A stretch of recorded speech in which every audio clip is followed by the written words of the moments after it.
Jin Seowon was only a normal student who loved Murim novels and survival games. After leaving the army, he planned to study hard and fix his life, but one last game pulled him back in. As a top ranker in Loyal Ground, Seowon thought he understood survival better than anyone. But the next morning, a strange light appeared behind him, and before he could react, he was sucked into another world. And this time, losing might not be just a game. As he gets thrown to an unfamiliar space, he wonders if he is getting punished because his resolve to study was shattered in one day. He finally opens his eyes to a bright environment that is so loud. He manages to sit up, and to his ultimate surprise, he sees a lot of people standing around. There are some who are even fighting themselves with a sword. Looking at how they are all dressed, Seowon believes that they are cosplayers, but at the same time, he can't even understand what they're saying because they are speaking different languages. Seowon gets on his feet, and standing in the distance is a giant statue which freaks him out, and he starts asking himself where the hell he's managed to find himself. Suddenly, a window appears in front of him, revealing that 100 players have been detected, and at the same time, he can hear a voice in his head. Just then, the statue's eyes start to glow really bright while Seowon is informed that the system is being initialized. Moments later, he is informed that the language has been synchronized. Seowon still doesn't understand what is going on until he realizes that he can now understand everyone as if they have all started speaking in Korean. He sees two dudes, Escrow, a mage, arguing with another weird dude with an ugly face, Chiron.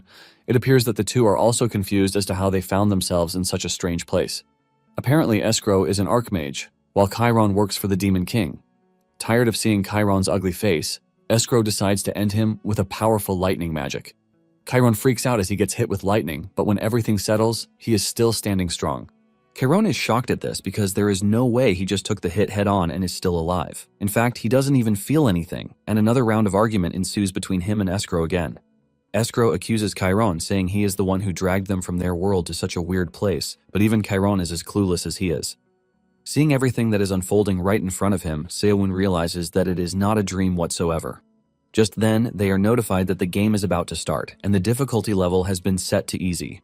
They are expected to get into the top 90, and the map that has been chosen is the King Kingdom's capital. However, those who get into the top 10 or higher will receive better rewards. The tutorial is skipped, and they are informed that in the waiting room, attacks between players don't hit.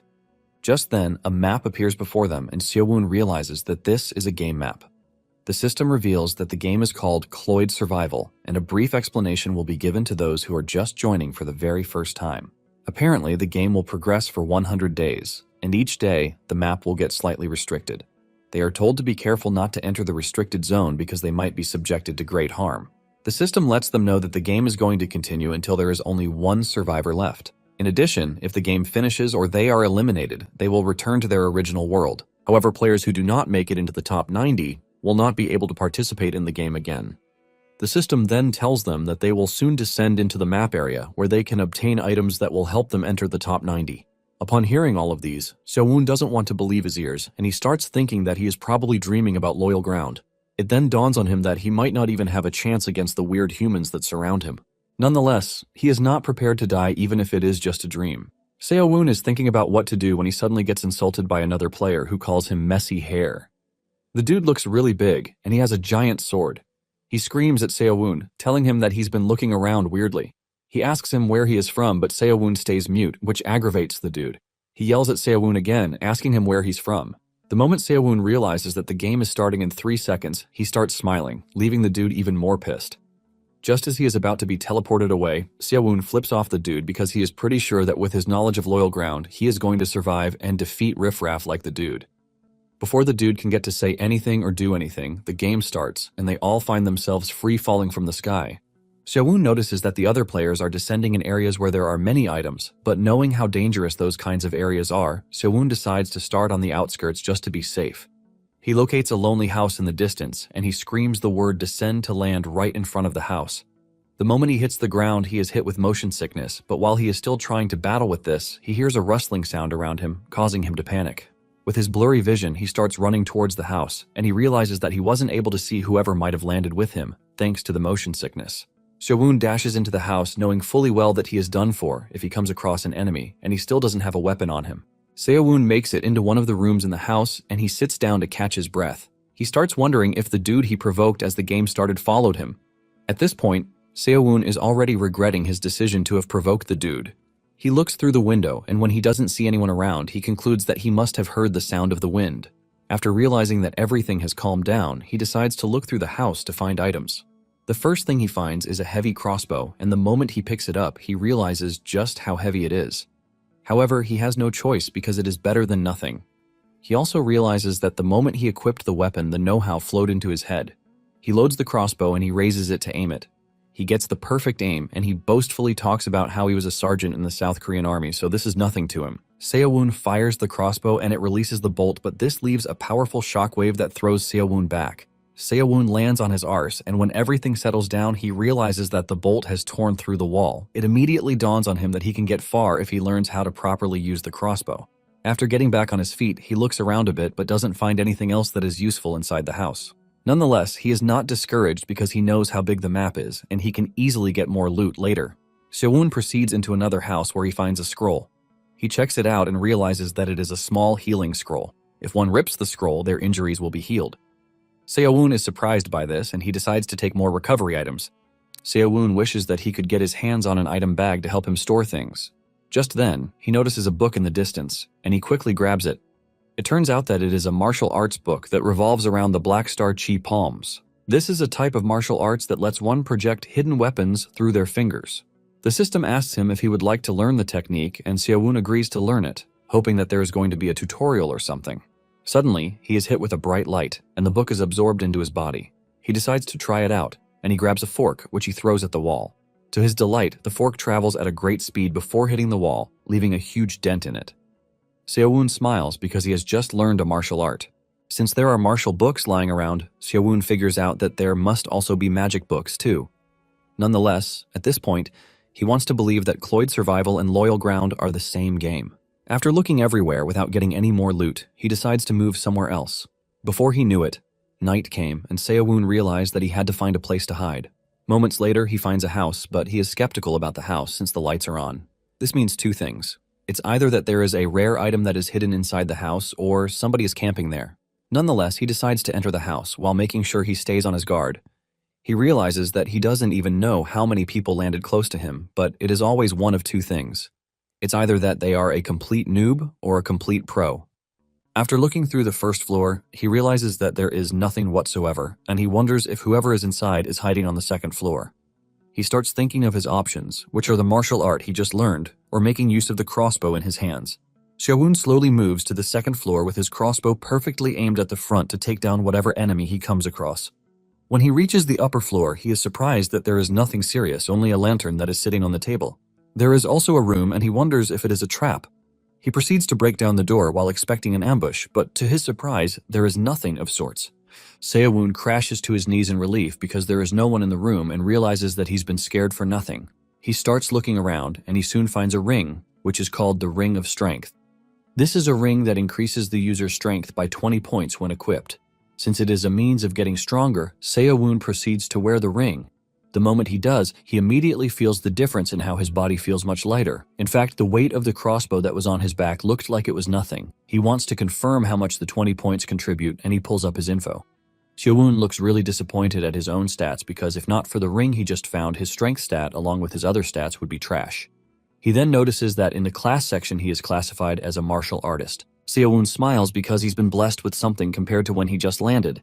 He then decides to look through the floor more, and not long after this, he finds a subspace ring, which allows the user to store items in a subspace when equipped. Seo-woon wonders why he keeps getting rings, and after reading the info on the subspace ring, he realizes that it works just like an inventory. He tries it out by saying subspace, and a small portal appears in front of him. He dumps one of the healing scrolls in there, and realizes that it is much better than having to carry a bag around. Seo-woon admits that it would have been so good if something like this existed in real life. In fact, everything that he's found so far would be mind-blowing if he could take them back to reality. He remembers that he is supposed to check the player count because some would have died already. He checks out the info window and he finds it in a corner. To his surprise, only one person has been eliminated since the game started. Seo-woon continues looting, and fortunately for him, he finds many hidden weapons that he can use alongside the Black Star Chi palms. Since he's done clearing out the house, he thinks of moving ahead, but a thought of sleeping there overnight occurs to him. Since he doesn't even have the strength or ability to take down the strong guys he saw in the lobby if he encountered them at night, he figures out that hiding would suit him best. By hiding and getting into the top 90, he knows that he will be able to obtain more loot.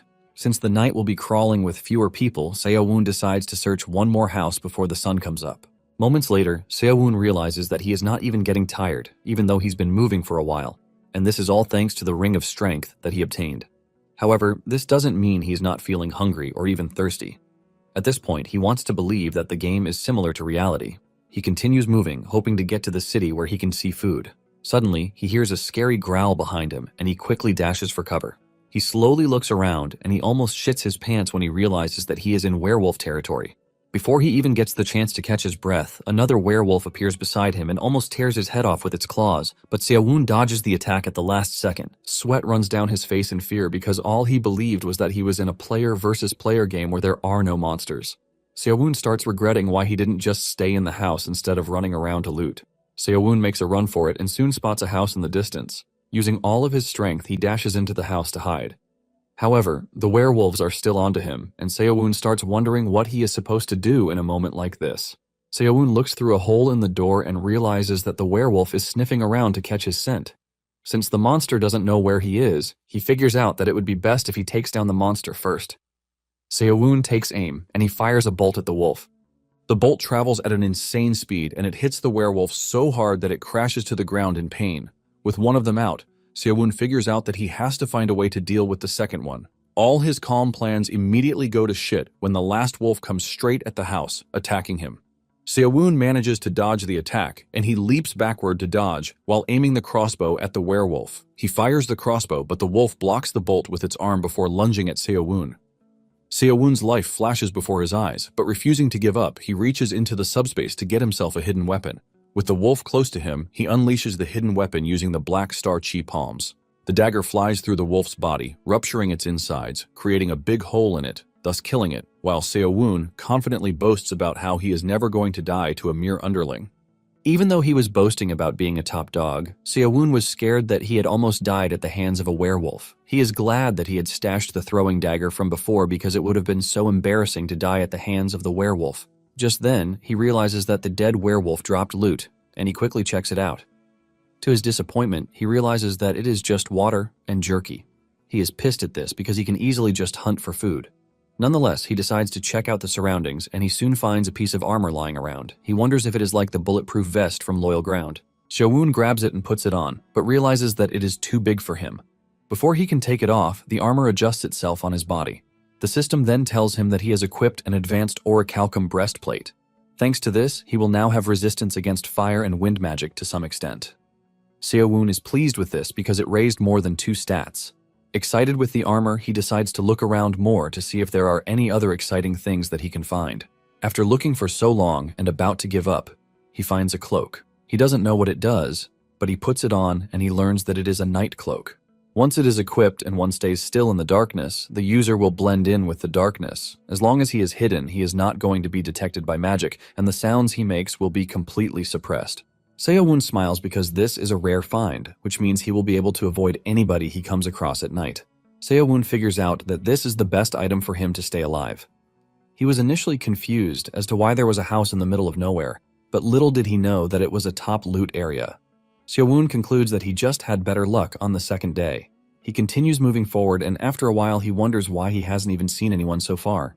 He starts thinking it is because he dropped into a random location, but suddenly, he hears a player breathing heavily while running in the distance. He mumbles some words of regret, saying he might have had a chance if he had used the item with him on time. Seo-woon hides out in cover, and thanks to his cloak, the dude doesn't see him. The dude continues talking about how he never thought he would meet a mage out there, and Seo-woon is already thinking of taking down the dude with his crossbow since he looks weak. However, he hesitates to do this, but he reminds himself that he is just in a game and the dude is not real. Before he can make a decision, a bright fire shoots through the woods, taking down the dude. The dude is roasted to death, and after he disappears, he leaves behind a chest. Since there is no corpse and there is a chest, Seo-woon confirms that they are all in a game. Seo-woon also figures out that the chest would contain the items that the dude had, but at the same time, he doesn't even know where the attack came from. He hasn't finished thinking about this when the attacker appears right in front of him, wielding a flame ball in his hands. Seo-woon almost screams out in fear, but he covers his mouth to prevent this. He is thankful that he has the cloak because the dude just walked past him without seeing him. The dude then walks to the chest to loot, and Seo-woon figures out that he might be the next person to be hunted by the dude. He realizes that he might get killed by someone else just to gain a higher rank. Since this is the case, it is better for him to take the initiative and attack first. Seo-woon fires a bolt at the dude, but the bolt gets stuck in the dude's barrier. The dude immediately realizes that he's getting attacked, and he starts to panic because he realizes that he's made too much of a commotion. Seo-woon fires another bolt that gets stuck in the dude's barrier. The dude panics because he can't even see who is attacking him, and if this continues, his barrier will break. The player shoots a fireball at where he thinks Seo-woon is coming from, destroying the entire area. However, he is so wrong, and before he knows it, another bolt comes flying from behind. This bolt is able to shatter his barrier, and he frantically shoots off a fireball in every direction he can think of. Suddenly, a dagger flies into his head, shattering his brain, and he crashes to the ground. With sweat running down his face, Seo-woon realizes that he just won and walks toward the dude's chest. Seo-woon figures out that it would be better if he farms fast and gets out of there because it would be a big problem if someone noticed the fire and came in his direction. Seo-woon checks out the mage's chest first, and he grabs some random items from it. He finds Escrow's necklace, which is said to be made from pure gold, and it is a symbol that one is a mage of Escrow's magic society. Seo-woon considers it a trash item with no properties, but decides to keep it just in case. Just then, he finds another item, a circle's stone. This enables the user to engrave a circle around their heart that allows them to use mana. Once used, one can learn the magic of that circle. With this, Seo-woon realizes that he can become a mage just like the dude from earlier. He remembers that the dude didn't get the chance to use the item, which is why he said that stuff from earlier. Seo-woon can only offer his condolences, while promising to put the item to good use in his stead. He then carries the rest of the chest and dumps it in the subspace storage so he can check it out in a safe spot. After moving around for a while, he finds a house, which he considers a safe spot to use the circle's stone. Before activating it, he is informed that he is going to remain motionless for 3 hours and won't be able to take any other actions during that time. In addition, he is going to feel slight pain as the circle forms. Seo-woon proceeds with it, and as he goes through pain, he manages to suppress his screams so he won't attract any players. After the 3 hours are over, Seo-woon cannot believe that the system told him he was going to feel just slight pain. What he felt was more than slight pain, as it appears that he was dying. He realizes that learning martial arts is easy compared to magic. He then pulls up his info, and to his surprise, he realizes that he now has 2 jobs, which are being a martial artist and a mage. Since the 2 from before are dead, he decides to check the player count again. He was expecting something low, but to his utmost shock, he realizes that the number of survivors has dropped to 45. He checks the kill feed and realizes that most of the dead guys were killed by a particular player, Nam Sagwang. Some hours earlier, Nam, who has a kid-faced look, was seen running through other players like they were nothing. Nam aims to attract attention to himself by killing a lot of players in the most ruthless way that he can. On the 3rd day, Seo-woon is seen freaking out about just how many people have died already. Seo-woon hopes he doesn't run into Nam because he is definitely going to die too. At the same time, he realizes that he might get the chance to enter the top 10 if Nam continues killing people the way he is. He wonders what rewards will be given to those who enter the top 10, just as promised at the start of the game. His only guesses are items and money, but at the same time, he thinks there is a possibility that they would be able to use the skills and items they acquire in the game world in the real world. He soon pushes this thought aside because there is a killer running wild outside, but he is already counting his chickens before they hatch. Seo-woon assesses himself and confirms that there is more power moving within him. He wonders if what he is feeling is referred to as mana and then remembers seeing a magic book the day before when he was looting. The magic book is called the Magic Book of Windball. This is a magic that creates a sphere using wind, and the number of spheres that can be created increases with the user's power. Seo-woon then proceeds to learn it, and just like the martial arts book, it is absorbed directly into his head. Once he has fully absorbed it, he screams out the magic words to create a wind sphere. To his disappointment, he only creates a bunch of small wind spheres. Disappointed, he hurls the spheres at a wall, but to his surprise, this leaves even more damage than he thought. This is when it dawns on him that the spheres look stronger than they look, which means it is going to come in handy at some point. Just then, he realizes that he is feeling somewhat tired all of a sudden. His mana stat is pulled up, and he figures out that he has depleted his mana points already. Later on, the restricted zone appeared on the map, and the rank gradually shrank. Seo-woon decides to farm for more items while making sure he stays at the edges of the boundary. At the same time, he believes that his chances of running into another player should be reduced, since half of the players have died already. Nonetheless, he has no choice but to loot quickly before the restricted zone shrinks even more. Unknown to him, he's been watched by a white-haired old man. 12 hours later, he finds a cluster of houses, and lying around are chests from dead players. Suddenly, he feels a human presence around him. and he immediately unleashes the wind spheres in the supposed direction. This destroys the impact area, and upon looking closely, he sees blood dripping on the floor, which means there is an injured person in the area. He is convinced that whoever it is pretty strong since they managed to survive up until that point. He thinks of killing the person since they are injured, but he backs off to prioritize his survival instead. After his departure, the dude hiding behind the wall finally reveals himself, and he thanks his stars that he hid because he definitely would have died. The player steps out of the house, talking about how he would have easily taken Seowon out if he weren't injured. The dude makes his way to one of the chests to loot so he can quickly leave, but he hasn't even picked up one item when a bolt flies through his head. He crashes to the ground and dies, leaving his chest behind. It turns out that the attacker is none other than Seowon, who had hidden himself perfectly well while waiting for the dude to step out. He had only pretended to leave to draw the dude out. He is still boasting about his achievements when the white-haired old man appears behind him, telling him that he is pretty skilled. Seowon freaks out at the thought that he let his guard down. However, the old man urges him to chill out, telling him that he just wants to ask him a few questions.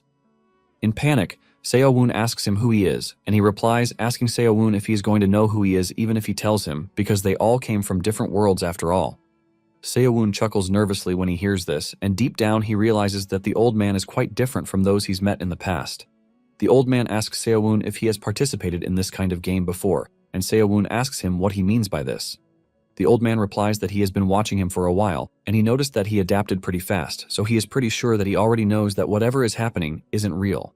This gets Seowon worried because the old man has been watching him for a long time and he didn't even notice. Seowon finally replies, saying it is his first time being in the game world, but he has played a similar game in the world where he came from. The old man is intrigued by this, and he asks Seowon if the game he played is similar to the one they are currently playing. At the same time, the old man knows for sure that he and Seowon are from different worlds, judging by his appearance. Just then, the old man notices that it is getting dark, and Seowon tells him that it is already the third day. The old man asks Seowon if the moon in his world is as big as the one in the game world, but Seowon lets him know that the moon in the game world is bigger. The old man then suggests that Seowon explain the game that he played in his world, and Seowon tells the man that it is not an ideal place, since they might easily be ambushed. Since it appears that it's going to be a long conversation, the old man suggests that they go elsewhere. Seowon defensively asks the old man how he is supposed to know that he is not going to kill him. The old man ignores the question and grabs him, telling him not to make a sound because he clearly knows what would happen if he does. Before Seowon knows what is happening, the old man is already flying in the air while holding on to him. Seowon does his best to remain mute while gritting his teeth. Moments later, Seowon finds himself at the top of a tree, where the old man tells him that they are going to be safe. While the old man is aura farming by standing on the tree branch, totally balanced, Seowon is grabbing onto the tree. Seowon explains that his world is a world of advanced civilization, and the old man agrees to this because Seowon adapted quickly to the game world. Seowon wonders just how long the old man has been watching him, and suddenly, the old man tells him that he has been watching him since he landed. Apparently, he planned to enjoy the fresh air on the high mountains for the next 100 days, but he was intrigued by what Seowon was doing. The old man tells him that he only decided to talk to him because he was curious about why they were suddenly brought to the game world, and he urges Seowon to stop being cautious since he has no intentions of harming him. Seowon then replies that he has no idea why they were brought to the game world either, but the old man reminds him that he said he has a similar game in his world. Seowon says the difference is that people play it for fun, and they don't die for real. Seowon lets the old man know that he has no idea why they were abducted from their worlds by some strange, supernatural beings. However, Seowon says he is pretty sure that the game will serve as a good opportunity for someone, and the old man asks him what he means by this. Seowon reminds the old man that people don't die for real, and once someone is defeated in the game, they will be given a rank and a reward corresponding to their rank. Seowon believes that it is going to be rewards that are obtained in the game world, which include the skills and martial arts that one learns in the game world. However, he has no evidence to prove this just yet. Seowon says the old man might not need it, but he is pretty sure that those who are going through lots of struggles in life would see it as an opportunity to change their lives. The old man asks Seowon why he thinks his own life is without struggles. Seowon points out that the man looks like a martial arts master, so he is pretty sure that he has followers back in his world. Seowon says it cannot be compared to someone like him, who is pretty useless back in his own world, which is why he said it might be a huge opportunity for people who are struggling in life. The old man laughs out loud, telling Seowon that he sure says a lot of interesting things, but Seowon urges him to lower his voice so no one hears them. The old man then asks him why he was hovering his hands in the air, and this is when it dawns on Seowon that the old man has no idea how to turn on the map. Seowon then starts telling the old man tips and tricks that would be useful for him, and before he knows it, morning arrives pretty quickly. The old man drops them back on the ground and apologizes for taking his time, but Xiaowen assures him that it is nothing. Deep down, Xiaowen believes that it would be best for him to stay around the old man because it provides an avenue for safety. The old man then asks Xiaowen if there is any way he can repay him, since he learned a lot from him.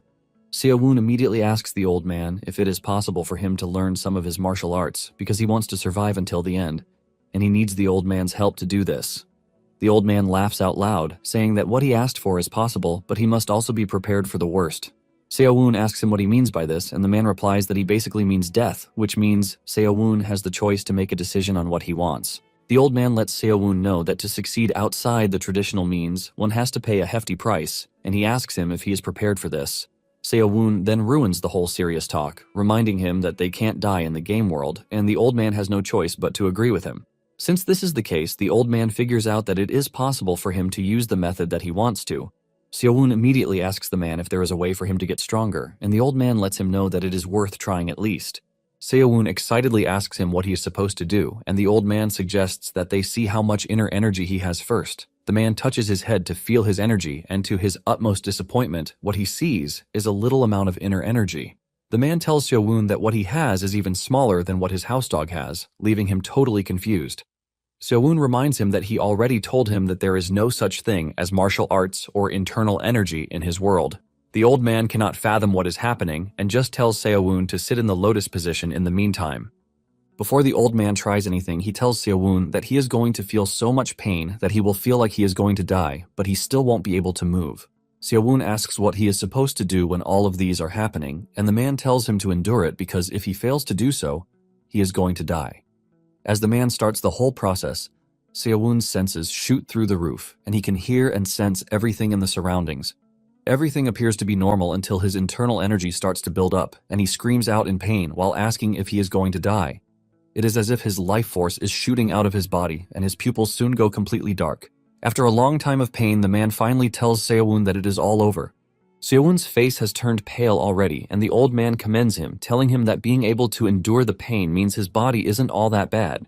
The old man tells him that he has fixed the flow of his qi, so his body will definitely be different from before. Xiaowen asks him what he is supposed to do, and the old man reminds him that he said he wanted to get stronger. Because of this, he has already pushed his soul a bit away to create an inspiratory gate in the said space.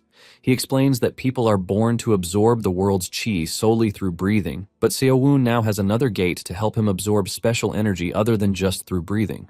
Xiaowen asks him what changed, and the old man explains that people consist of body, mind, and soul. These three are basically held together by life qi. He asks Xiaowen what he thinks would happen to the life qi if someone dies, and Xiaowen assumes that it is going to disappear. The old man lets him know he is wrong, but it disperses rather than disappears.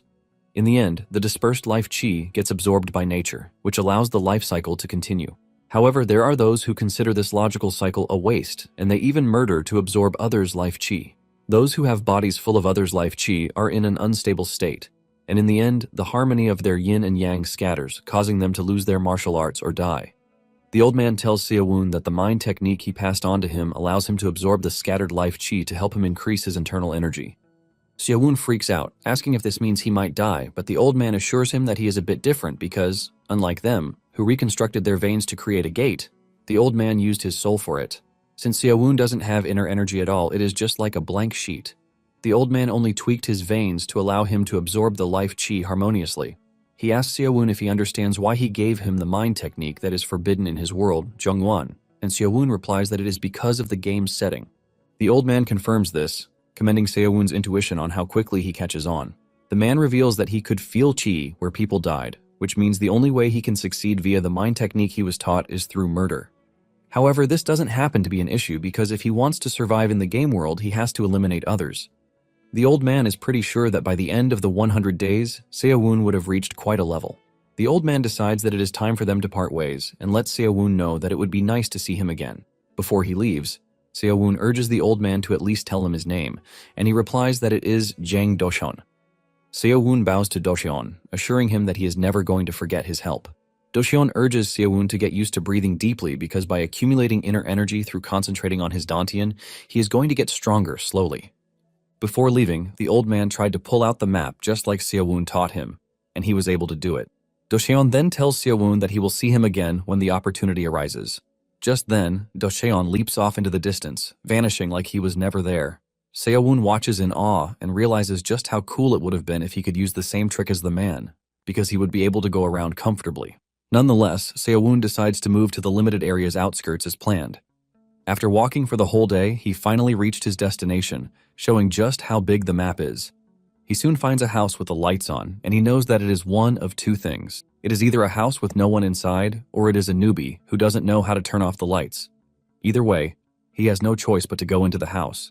After searching for a while, Seo-woon only found a bunch of random stuff from healing scrolls, jerky, but nothing too expensive.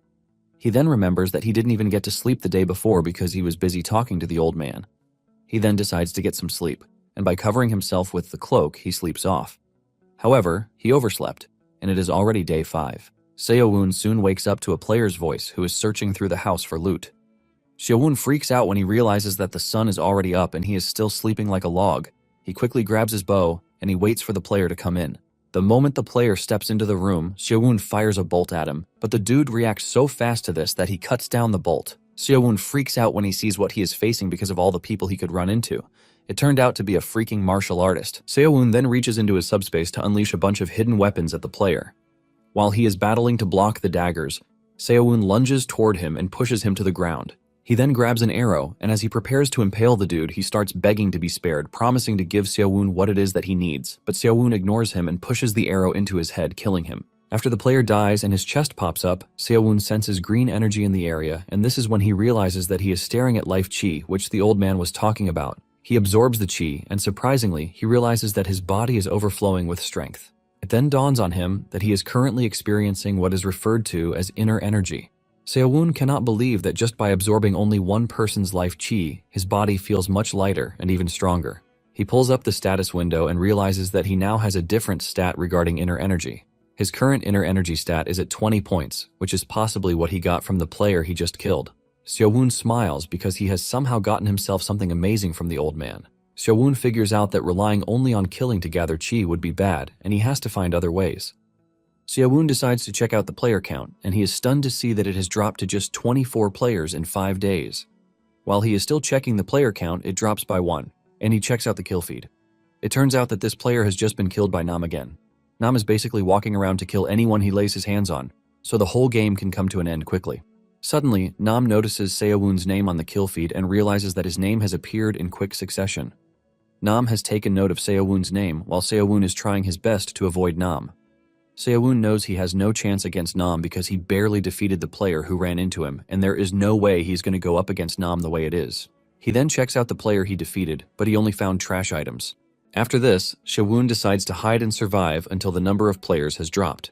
A week later, Seo-woon finally realizes how lucky he was at the beginning of the game because the items he later found were mostly trash. However, he managed to stay in the forest near the borders of the restricted zone where he was busy hunting down werewolves for food to avoid players. At this point, he is already tired of eating jerky, and on the 12th day there are just 20 players left.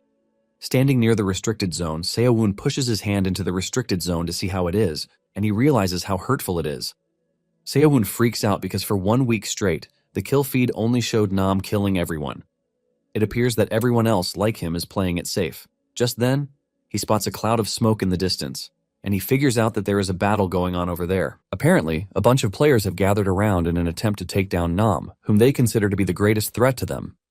Nam taunts them, asking them if they are cowardly enough to team up just to take down one kid. Nonetheless, he lets them know that he is thankful that they came to him themselves because he won't have to go through the work of hunting them down one by one. Nam asks them if they are ready to die, just as they have come there to kill him. Before they know what is happening, Nam leaps into the air, and in no time, he descends on one of them. He smashes the dude's head and one-shots him. A second later, another one is already dead, and the battle turns out to be a one-sided massacre, as Nam finishes them one after the other. At this point, Seo-woon realizes that Nam is going to win the game unless something unprecedented happens. Seo-woon watches in shock as Nam's name pops through the kill feed. He can't believe that Nam killed 9 players at once, and he starts wondering if Nam is hacking.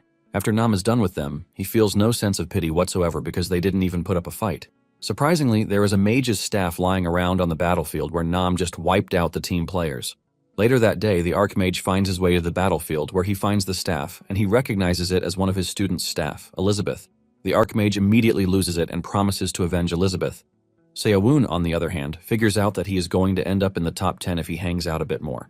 At the same time, he knows that he has to get his hands on some really good items if he wants to survive. Seo-woon looks around by standing in a tree and he notices a mansion in the distance. He figures out that the mansion will probably be outside the safe zone the next day, which makes it the last spot for a proper farming run. Seo-woon makes his way into the mansion and he is blown away by how extravagant it is. He finds a royal guard's armor, but decides not to take it because it is going to weigh him down. However, he is convinced that there will be more good stuff in the mansion, so he continues moving around. Moments later, he finds an elixir that increases internal energy, but it takes 3 hours to use. Seo-woon is excited by this because with this, he can get inner energy without absorbing life chi. He continues looting and he finds some more good stuff, like a martial arts manual. However, he can't use the elixir yet because he has to remain motionless for 3 hours to absorb it. Moments later, he finds a cellar, and he believes that there is going to be something good in it. Suddenly, the entire house gets hit with a big explosion that causes Seo-woon to scram out of there. He leaps into the distance and manages to take cover behind some bushes while wondering what is happening because he is pretty sure that no one followed him. Suddenly, he spots the Archmage in the distance, and it turns out that the explosion was aimed at Nam Sagwang. The Archmage commends Nam for surviving his explosion, and Nam threatens to beat the Archmage up until he shuts his mouth. Unknown to them, Seo-woon is watching from behind, and he can't believe that the Nam who has wiped out 90% of the players is just a freaking kid. Escrow remains in the air and raises his staff in the air and unleashes a powerful lightning on Nam. Nam manages to dodge this, and Escrow yells at him, asking him how long he plans to keep dodging. He urges Nam to face him just like he did against Elizabeth. Nam might have managed to dodge the attack, but he knows that Escrow is not just all talk because he hasn't seen someone as strong as him before, even in Zhongyuan. In fact, some of his skills scare the shit out of Nam. Escrow then conjures another powerful lightning storm, which he plans to use to kill Nam. Seeing the lightning move straight at his position, Nam realizes that he is definitely going to die if he gets hit. He puts his all into dodging while leaping towards Escrow, aiming to cut him down, but Escrow's barrier is pretty tough, and he smashes Nam's body with his staff. However, this turns out to be just an illusion. At that same time, it starts raining, and Seo-woon realizes that it is because of Escrow's magic, which shows just how powerful he is. It turns out that the real Nam is making a run for it, and Escrow yells out at the top of his lungs, promising to find Nam to kill him. Nam manages to escape, but he promises to put up a better fight next time. However, he is wise enough to know that he must retreat at that point, so he can recover. In the end, Escrow descended to look around for Nam but couldn't find him. Seo-woon realizes that he only survived thanks to his cloak of hiding. Seo-woon then proceeds to the cellar he saw earlier and wonders if it is a safe that has something important inside. He opens the cellar and proceeds into the deep basement. He uses a lantern to create light up the way as he descends, and he is glad that he took the lantern when he was looting the day before. Upon getting to the basement, he sees food hanging around. And this is when it dawns on him that it might just be a food cellar. He is disappointed because there is not much place to get good items, and what he found was a freaking food cellar. However, after thinking about it, he realizes that the only thing he's been eating is tasteless jerky. An hour later, Seo-woon is seen smiling after he's eaten so much good food. After he is done feeding himself with food, he figures out that it is time for him to consume the elixir. In addition, he has a martial arts manual, which is called Unrestrained Fist. Apparently, the man who created the martial arts poured his heart and soul into it, but the art was later lost due to the lack of disciples. Seo-woon is not entirely impressed, but he believes that it is still better than nothing. He decides to just drink the elixir first and think about all that later. Upon gulping up the elixir, Seo-woon cries out in pain as his dantian is filled with so much inner energy. He realizes that the amount he absorbed earlier can't even be compared to what is currently running through his body. He senses that his movements have already become dull, which means he won't be able to move for 3 hours, just as the system said. 3 hours later, Seo-woon can finally move, and he lies on his back because he has been staying still for 3 hours, which is quite tiring. Seo-woon is proud that he even managed to survive for over a week without getting killed by Nam or Escrow. On the 13th day, Seo-woon emerges from the cellar, and just as he suspected, he was already near the restricted zone. He checks the player count, and to his surprise, it is down to 10 players. He wonders if someone died during the night, and when he checks out who it is, he is shocked to find out that it was Do Cheon. Apparently, he had taken himself out, leaving Seo-woon to start wondering how and why the old man did it. Even though he is happy that he made it to the top 10, he is not exactly happy with how it happened. Just then, the map starts to shrink, and Seo-woon figures out that it would be bad if he were killed by the restricted zone after everything he went through. He quickly moves away from the zone and figures out that he is going to stay with the same strategy that has kept him alive so far because for someone like him who is weak, this is the only way he can climb higher. Seowoon is minding his business when a large fireball suddenly comes his way, and he almost gets caught in it. He manages to dodge it, but fear grips him when he realizes that there is only one mage strong enough to summon a fireball that big, and it is none other than Escrow. He finds himself face to face with Escrow, and Escrow expresses his disappointment because he thought he had caught Nam. But it was just a new face. Seowoon realizes that he got caught because he was using his newfound internal energy to move quickly, which caused him to run straight into Escrow. Escrow then asks Seowoon if he knows where Nam is because this is the only way he is going to leave him alive. Unknown to the two, Nam is behind them, and he is smiling maniacally because they don't know what's coming for them. Seowoon is forced to ask Escrow what he means by telling him where Nam is when they just met because there is no way he is going to know what the hell he is talking about. Escrow continues by saying Seowoon and Nam look like people who are from the same region. While they are in the middle of this, Seowoon spots Nam leaping toward Escrow from behind. Escrow suddenly senses something hitting his barrier from behind, and when he turns around, he realizes that it was Nam. Nam teases Escrow, telling him that he is fully recovered, but as it stands, Escrow lacks mana. Seowoon, on the other hand, is freaking out because Nam just appeared out of nowhere. Nam punches Escrow's barrier, telling him that he is going to finish him once and for all. However, Escrow confidently tells Nam that his attack can't reach him. Before he knows what is happening, he senses his throat tearing apart. Nam has somehow broken into his defense, and he taunts Escrow, asking him if he's ever heard of enhanced energy. It is arm energy, which is a martial art under enhanced energy, and it is pretty rare, which is why people don't really master it. Nam admits that he never thought he would have to use it in the game world, and he tells Escrow to consider it an honor because he is the first person he will be showing the skill to. Escrow coughs up blood while grabbing his throat in pain as blood gushes out like it is nothing. Nam tells Escrow that it would have been easy for him to make it into the top 5, but his greatest mistake is meeting him.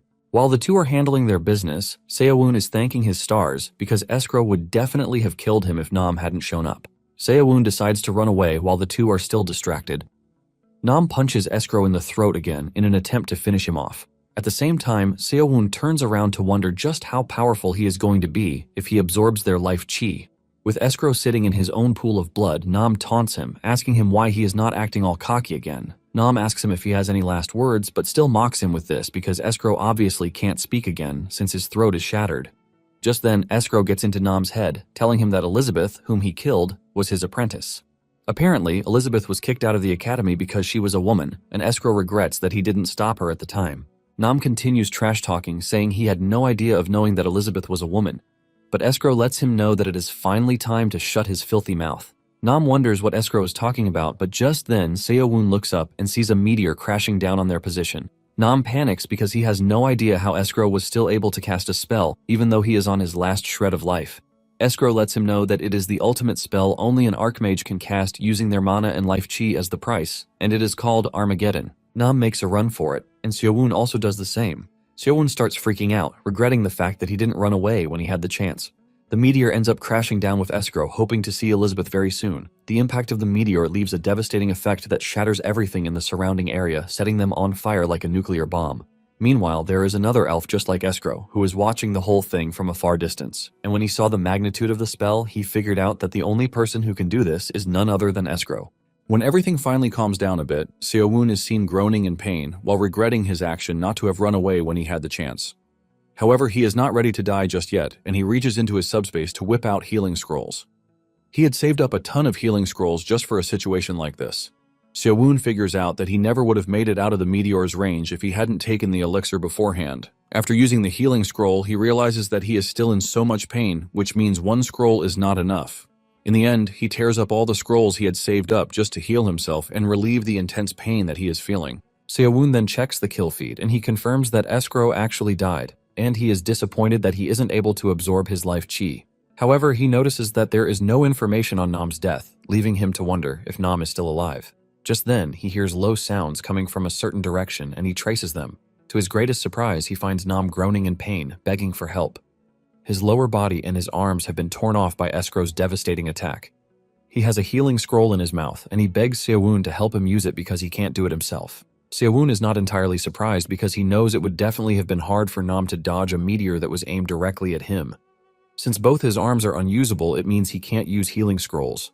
Nam urges Seowoon to take the scroll in his mouth and help him to rip it so he can use it. Seowoon then shocks the dude, telling him that he is the popular Nam. Seowoon mentions that he's always wondered what kind of gear he is using to run through other players, and he was pretty sure that Nam would win, but he never expected to find Nam in this weak state. Nam desperately tells Seowon that he is going to make him the winner if he helps him this one time. Seowon ignores him and he reaches into his subspace to pull out his dagger because he knows getting Nam's life chi is going to give him an edge. Seeing his life flash before his eyes, Nam screams out, telling Seowon not to do what he is planning to do, since there are loads of strong players out in the game. Seowon smiles while telling him his name, so he can at least know the name of the person who is going to kill him. Nam yells out in pain, while assuring Seowon that he would never forget what he did. But Seowon finishes him off by pushing his dagger into the dude's head to finish him off. As the dude takes his last breath, Seowon is hit with a bit of guilt because Nam looks like a kid. The moment Nam dies, the area is hit with so much life chi that it shocks Seowon to his bones. Seowon starts absorbing the life chi while comparing Nam to a human elixir. While he is busy absorbing the inner energy, the other players get the notification that Seowon has killed Nam, and the active players are now down to 8. The archer elf sees this and figures out that the other players would finally get the freedom to move the way they want now that Nam is dead. Seowon, on the other hand, decides to check out the items that Nam dropped. He figures out that with the enormous energy running through his body, he should be able to face anyone he runs into. Seowon opens the chest and he is blown away by the amount of good stuff there. He finds Kaiser's ring, which greatly raises the user's agility. There is also another ring that raises one's strength immensely and another that raises stamina. There is even a ring that raises magic resistance. Seowon is left speechless as he wears all of the rings, and he realizes that Nam was basically farming only the good stuff. Seowon can't believe that Nam was acting like he wasn't overgeared while he was busy bullying other players. After taking the rings, Seowon decides to check his stats, and to his shock, his stats have shot up really high. With the kind of stats he now has, Seowon is confident that he has a chance to win the game. Apparently, Seowon also found a variety of martial arts manuals aside from the rings. However, he couldn't learn any of them because they all require prerequisites that he would have to learn first. Just then, he senses someone in the area and he is still looking around when a fireball comes from behind to hit him. A mage had appeared behind Seowon and he mocked Seowon for letting his guard down while looting, and he said Seowon must have been lucky to have killed Nam because he looks really dumb. Surprisingly, the attack doesn't even do anything to Seowon and he casually turns around, asking the mage who he is. The mage freaks out when he realizes that Seowon is safe and sound. Seowon mocks him, saying he only saw a flash, and it turns out that Seowon wasn't hurt because his magic resistance is 90. Seowon starts walking toward the dude and he freaks out, urging Seowon to stay away from him. He threatens to hit Seowon with another flame spell if he takes another step, but Seowon ignores him. The dude follows through with the threat, but his flames do nothing to Seowon. The mage proceeds to use even a greater spell to unleash an explosion, but the moment Seowon gets close to him, he casually activates one of the martial arts that he learned, the piercing fist. He punches the dude so hard in the chest that he feels his insides getting turned upside down. The mage was sent flying and was only stopped by a tree. Seowon is surprised that the martial arts that he didn't even think too much about turned out to be amazing. However, it appears that the strength of a martial art varies based on the amount of inner energy one has. Just one punch from Seowon is enough to kill the mage, and the number of players goes down to 7. Seowon figures out that an average mage won't be able to touch him again since his magic resistance has gone up to 90 points. He figures out that all the guys who were hiding because of Nam have started coming out, and it is about to be a long night for him. Seowon then leaps into the tree branches, jumping around just like Docheon, thanks to the new energy he has. 1 hour later, he is hiding out in the woods with his cloak active when he hears a loudmouth dude screaming out his name, telling him to come out and face him. The dude turns out to be a swordsman, Stanko, who is there to avenge his friend, the mage. Stanko is busy boasting when an arrow comes flying at him from nowhere, but he manages to block it. He trash talks whoever the attacker is, telling them that they are cowards to have decided to ambush him like that. Just then, he spots the archer in the tree, and it turns out to be the elven archer, Zurochana. Zurochana is surprised that Stanko knows who he is, and Stanko lets him know that he is a pretty popular person among mercenaries because he is a legend. Stanko then suggests that they team up to take Seowon down first. Zuro takes a minute to think about it before jumping down to take the offer. Stanko assures him that he's made the right choice, and he introduces himself to Zuro. Stanko assures Zuro that he is not going to regret his decision because he is quite famous within the guild. Deep down, Stanko has other agendas because he believes that Zuro is a dumb person, even though he has a good reputation. Just then, Zuro says something weird as he calculates a countdown with his fingers. He's in the middle of this when Stanko suddenly mocks him, telling him that he shouldn't have come close to him since he is a freaking archer. Stanko swings his giant sword at him, aiming to cut him down, but before his weapon can reach Zuro, an arrow comes out of nowhere, tearing through Stanko's head. Zuro mocks him, telling him that there is no freaking way he would have teamed up with trash like him because even a passing dog would piss on him. Just then, Zuro starts talking about how he needs to find Seowon, but the person he is looking for is right behind him. Seo-woon is busy absorbing Stenko's chi because he knows every key he can get his hands on is quite important. Just then, Zoro turns around to stare at where Seo-woon is hiding, and Seo-woon freaks out because the cloak of hiding should be working. Seo-woon starts panicking, fearing that Zoro has a skill that he doesn't know about. Just as his heart is about to drop from his chest, Zoro walks off, saying he is pretty sure that Stenko's things are trash, so he doesn't even need to look through them. With Zoro gone, Seo-woon falls on his arse in relief because he genuinely thought he was done for. He admits that Zoro has good senses, and with the look of things, he fears that Zoro might be his next opponent. Later on, Seo-woon realizes that the restricted zone is getting smaller, and since there are 87 days left, it is safe to say that the zone is moving according to how many survivors are left. Moments later, he finds himself in a field, and he decides to be careful because he is in a plain field, and any fight at that point will attract anyone else who is close by. Just as he is about to turn away, a magic attack comes flying in his direction. Seo-woon manages to get out of the way fast enough to avoid getting struck, but he notices that the magic attack was aimed at his exact position. He wonders how he is getting attacked when the cloak of hiding is active. He is still doubting the fact that they saw him when more magic attacks come straight at him. He freaks out and realizes that there is no way he is dodging all of them at once. Since it has come to this, he decides to fight back, and he takes a deep breath before unleashing the piercing fist to block the incoming attack. Seo-woon shatters the attack, and he is surprised to see that he is actually stronger than he thought. Seo-woon then leaps into the air to try to figure out who his enemy is. He looks around, and he soon finds the dude hiding in the tree. Meanwhile, the attacker is already freaking out because he used a lot of mana in his last attack, but he didn't even get to kill Seo-woon. Just before Seo-woon can do anything to the guy, another player appears from behind and pushes a sword into his chest, killing him on the spot. The new player mocks him, telling him that he shouldn't have used all of his mana, so he could at least reserve some for detection magic or barrier magic. Apparently, the new dude is an assassin, and erasing his traces is pretty easy for him. With the assassin killing the mage, the players drop down to 5, and Seo-woon has now made it into the top 5 players. The assassin then turns to Seo-woon, mentioning his name. Seo-woon is surprised that the dude knows him, and the assassin says it is obvious, since he was the one who killed the #1 public enemy, Nam. The assassin tells Seo-woon that the other players must be desperate to hunt him down too. The assassin urges Seo-woon not to resist and just go down quietly because he has never failed to take out a target he has laid his eyes on before. The assassin dashes towards Seo-woon with his 2 sickles, and Seo-woon prepares to block his attack. However, the assassin reaches him so fast before he can even blink. The assassin cuts through Seo-woon before he even realizes it. The assassin commends Seo-woon, telling him that he should have been sliced in half, but he appears to be sturdier than he thought. Seo-woon subtly agrees with him because his arm would have been chopped off if he hadn't covered himself in internal energy. At this point, Seo-woon has no choice but to admit that his opponent is quite strong. The assassin assures Seo-woon that he is going to die because he has never failed to assassinate someone in the dark before. The moment he mentions the word dark, it dawns on Seo-woon that he still has the cloak of hiding, which only works in the dark. At the same time, the assassin vanishes right in front of Seo-woon. He appears behind Seo-woon, but before he even gets the chance to cut him down, Seo-woon activates the cloak and disappears. The assassin freaks out as he screams out, asking Seo-woon where he is. Seo-woon commends the assassin, telling him that his stealth skills are pretty good, but they are nothing compared to the cloak of hiding. Before he knows it, Seo-woon appears behind him and he stabs him really hard. He tries to gaslight Seo-woon for attacking him from behind like a coward, but Seo-woon reminds him that he said he is going to end him, so he wants to see how he is going to do this.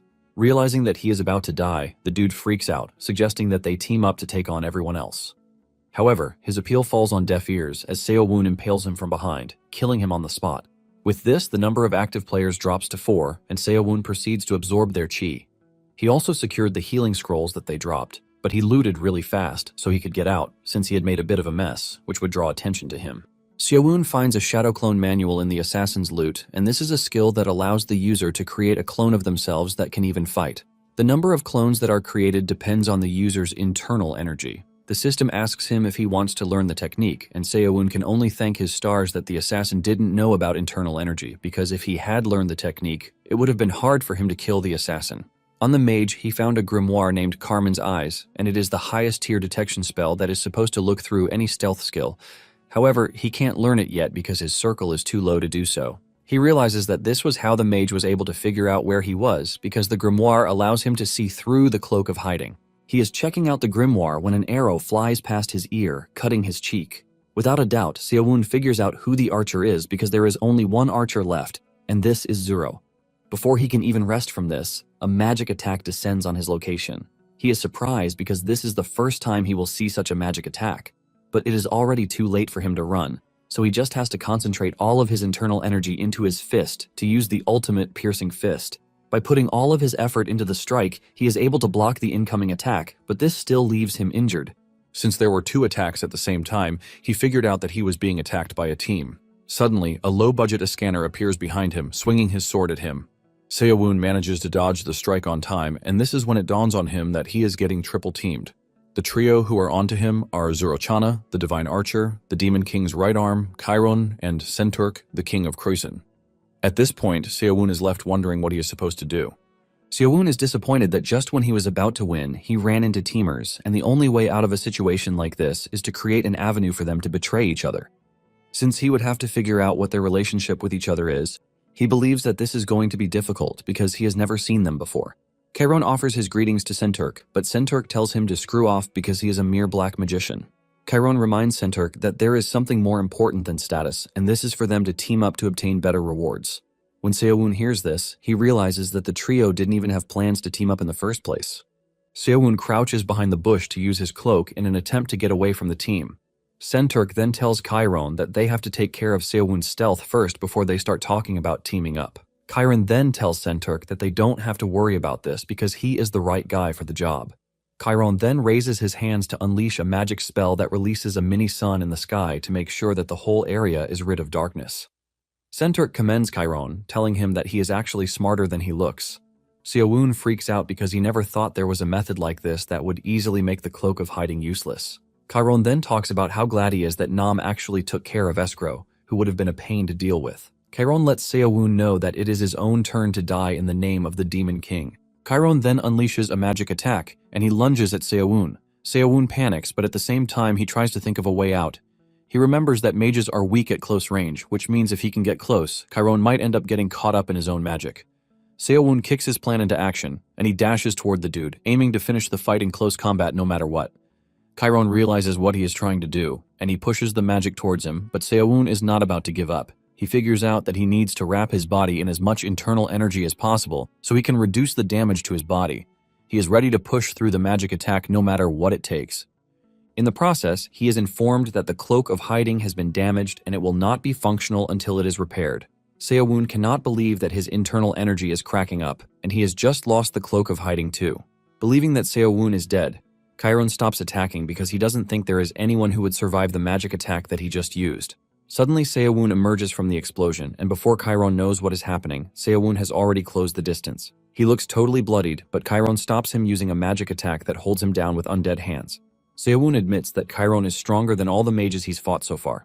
To break free from the bind, Seo-woon activates the Shadow Clone and shocks Chiron, who thought Seo-woon was just a fist guy.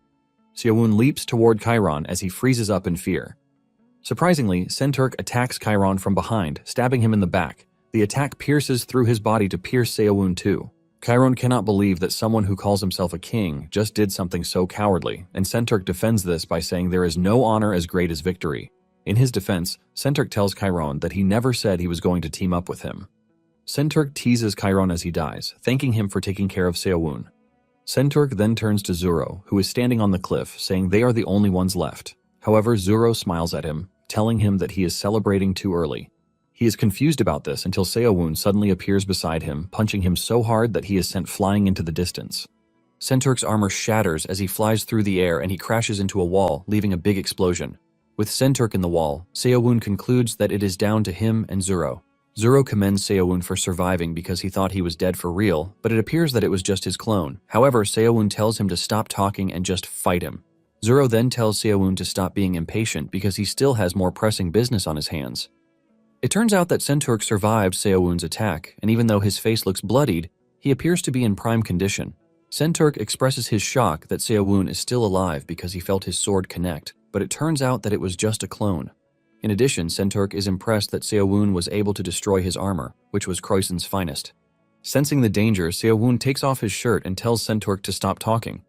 He asks the two if they are coming at him one at a time, or if they plan to jump him together. Senturk then tells Seo-woon that he is about to regret making him give his all. Senturk suddenly vanishes, and before Seo-woon knows what is happening, Senturk has reached him. The next thing Seo-woon knows is Senturk's sword piercing through his left arm. Senturk boastfully tells Seo-woon that there is no one who has ever bested him when it comes to speed. Senturk lets Seowon know that he has lost use of his arm because this was his plan all along. Seowon watches in horror as his shoulder gets pierced because he wasn't expecting Senturk to be that fast, since he believed that he was just a strength-type character. Nonetheless, Seowon is not ready to lose to him because he worked too hard to get to where he is, and he decides to trust the inner energy within him. Without hesitating, Seowon breaks Senturk's rapier. He then pulls out the broken half lodged in his arm. He proceeds to hurl it at Senturk using the chi palms. The blade cuts through Senturk's face, and this only pisses Senturk off more because Seowon just ruined his beautiful face. Seowon doesn't waste time before whipping out a healing scroll, which he tears to heal his arm. Since he is left with half a blade, Senturk decides to use his aura blade, and he commends Seowon for even pushing him to the extent that he has to use this. Seowon gets back on his feet, and he decides to go all out too. He activates the shadow clone, releasing 8 clones at once. Senturk admits that Seowon is pretty annoying with his tricks, but he is confident that he will be the one to come out on top in the end. At the same time, Seowon urges Senturk, whom he calls a fraud, to prepare himself really well because he is also going all out against him. Senturk agrees with him, suggesting that they have a go at each other without wasting time. Deep down, Senturk knows that his aura blade has a limited duration, which is 2 minutes, and if he wants to have a chance at least, he has to finish the battle within that time. At the same time, Seowon is aware that his inner energy is nearly gone, and he has to end the fight pretty quickly. Seowon then makes the first move as he dashes toward Senturk. Senturk aims his sword at him, but Seowon surprises him from behind by punching him really hard in the back. Senturk angrily turns around and swings at Seowon, but the one behind turns out to be a clone. Senturk is shocked to see that what he destroyed was just a clone when he literally felt his hits connect. Since it has come to this, Senturk decides that he is just going to cut all of the clones down without trying to find the real body. He is in the middle of this thought process when Seowon shows up beside him, punching him really hard in the face. The hit is so brutal that Senturk is left wondering if the Seowon who just hit him is the real one. As if Seowon knows what he is thinking, he urges him to stop trying to find the real body because the clones he created can all land attacks. In fact, they are as good as the original body, and there is no way Senturk is going to tell the difference. Just then, 2 clones combine their attacks and go after Senturk, but he narrowly dodges the strike by jumping backwards. With the clones exposed, Senturk unleashes his aura blade, destroying the 2 at once. By taking out 2 clones at once, he figures out that their durability is trash, and with this, he has just 5 clones left to defeat. However, there is only about 1 minute left for him to use the aura blade. Meanwhile, Zuro is surprised that Senturk is struggling really hard against Seowon. Senturk soon screams at Zuro, telling him to stop spectating and join the fight so that they can take Seowon down together. Senturk assures Zuro that if he can make him win, he is going to reward him with anything he wants once they return to their world. Zuro casually urges him to keep his eyes on his opponent. Senturk turns around just in time to see Seowon coming for him. He immediately reacts by unleashing the aura blade, but Seowon bows to dodge the strike, and it flies past him. Seowon then unleashes a powerful palm strike, but to his surprise, the attack is blocked. This leaves him completely open, and Senturk has full access to do what he wants. He doesn't waste time before pushing his blade into Seowon's chest to create a big hole in it. Before he can celebrate this, Seowon vanishes, revealing that he just defeated a clone and not the real body. Senturk is ultimately disappointed, and it dawns on him that Seowon has been toying with him all this time. Senturk loses it at the sight of being humiliated, and he yells at Seowon, telling him that he no longer cares about winning. Senturk enters into berserk mode, assuring Seowon that he is going to tear him apart with everything he has. Zuro sees this and realizes that Senturk has transformed into the scary king of madness. Senturk then unleashes a powerful blade aura coupled with his insane speed. He dashes toward the 2 Seonwons in his presence, and he tears them apart with one strike. With this, he realizes that he has just 2 opponents left, which are the real body and the clone. The 2 bodies then rush toward Senturk with devastating punches. Senturk manages to catch the body on his right, but before he can start celebrating, he realizes that the dude he just defeated is none other than a clone, too. Senturk now has the body on the left to deal with, and he concludes that this is the real Seowon. The 2 then lunge toward each other, aiming to finish the fight in one strike. Senturk tries to land his strike, but Seowon blocks the strike with his feet. Senturk admits that Seowon is pretty good when it comes to hand-to-hand combat, but he has something else in the bag. Senturk then unleashes the aura blade lightning form to produce a powerful and scary destructive force that shatters Seowon's body. Seowon crashes to the ground in pain, urging Senturk not to finish him off because Zuro appears to be the only one benefiting from their fight. However, Senturk ignores him and pushes his sword into his chest, destroying Seowon on the spot. At the same time, Senturk's aura blade skill runs out and he thanks his stars that he finished Seowon right at the last minute, Just as he is about to start celebrating, he realizes that something is definitely wrong. It dawns on him that finishing Seo-woon doesn't give him the sensation that he took down a real body yet. Before he realizes what is happening, Seo-woon appears behind him and grabs him by the head. He pushes his head in and shatters it, ultimately defeating Senturk on the spot. With Senturk defeated, Seo-woon admits that he would have lost if he hadn't worn Senturk down with his clones. Since Senturk is gone, it is now down to Seo-woon and Zuro. Zuro chuckles, admitting that he didn't expect Seo-woon to actually defeat Senturk. Zuro thanks Seo-woon, saying Senturk is a pain to deal with. Zuro also tells Seo-woon that he has no chance since he has used up everything he has against the stubborn Senturk. Zuro calmly aims his bow at Seo-woon, telling him that it is time for him to die by his hands. Seo-woon watches in horror as an arrow flies toward him at full speed, aiming to tear his head apart. Before the arrow could reach him, Seo-woon had absorbed the chi from Senturk's body. Even though it is not as much as what he got from Nam, he believes that this should be enough for him to take on Zuro. Before Zuro's attack can reach him, he uses the Shadow Clone skill to split up and then lunge towards Zuro. Zuro is pissed that Seo-woon is using the annoying clone technique again, and he draws his bow, letting off a cold smile. He shoots an arrow straight at Seo-woon, but instead of a clone, the arrow catches Seo-woon's real body. It hits Seo-woon on the leg and he crashes to the ground. With Seo-woon on the ground, Zuro assures him that there is no escape for him this time around. He follows through with his word by firing arrows into Seo-woon's hands to pin him to the ground. Seo-woon yells in pain, asking Zuro how he instantly figured out which one was the real him. Zuro smiles, saying he only made a guess. Seo-woon doesn't want to believe this, but Zuro already has an arrow aimed at his head. He commends him for making it all the way to the end, and he offers him his respect, but Seo-woon tells him that he doesn't need his damn respect. Zuro then fires an arrow into Seo-woon's head, killing him on the spot. With this, the game is declared over, and Zuro wins by killing Seo-woon. Seo-woon soon finds himself in the waiting room, where he gets to see Zuro standing over his body. He groans in frustration because he did all the work, but Zuro came in at the end to take the prize. However, he can't complain because he took advantage of Nam when he was defenseless.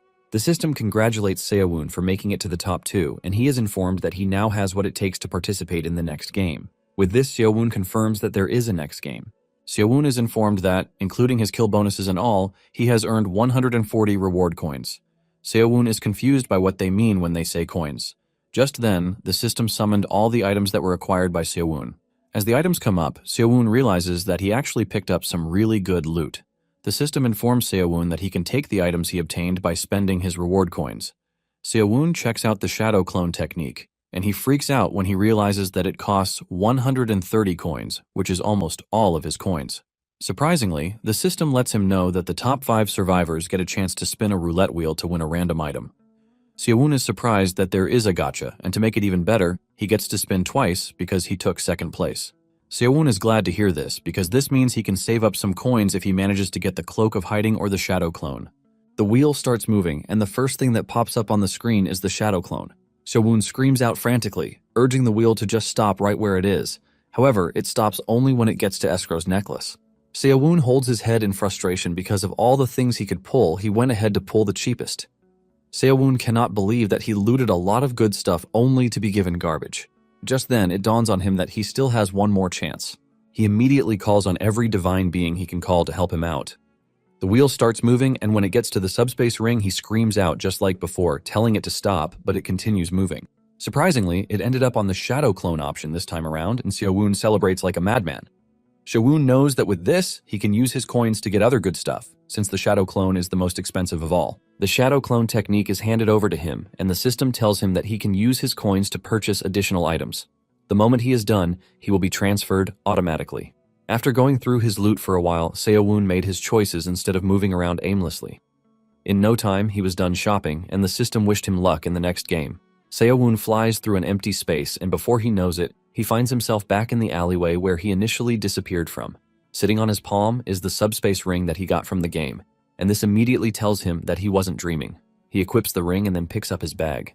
As he walks away, Seo-woon smiles because he can feel that there is something really different about him now. Seo-woon knows that there is going to be a next game, so he has to get ready for it. Seo-woon is prepared to take first place in the second game no matter what it takes. Seo-woon then heads to the studio apartment that his parents got him, which is close to the school. He was supposed to stay there studying for his English test while preparing to return to school. However, at this point, his focus is on growing stronger with the things he brought back from the game. The moment Seo-woon enters his room, He sits in the lotus position because he is not ready to play the next game, like a noob. He notices that his energy core is empty, and he wonders if he used all his inner energy in the final battle. Seo-woon figures out that it would be better to cultivate as the old man taught him so he can recover as much as possible. Seo-woon remembers the information the old man gave him when he was in the game, and how he had told him that he would like to see if he was up to the task of getting strong like him or not. 4 hours after he started the process, Seo-woon let out a groan of frustration because the amount of inner energy he had gathered was so little. Seo-woon realizes that everything is different from the game, and with the way things are going, it is going to take years before he can even feel something inside him. Seo-woon decides not to waste any more time and just organizes the items he brought back. While looking through his items, he wishes that he had been able to get a better martial art than the one he got. It then dawns on him that he might have to start training in the martial art little by little, just like inner energy. He realizes that if this is the case, there is no way he is getting strong anytime soon. The system asks Seo-woon if he would like to learn the martial art, and it dawns on him that the system from the game works in reality too.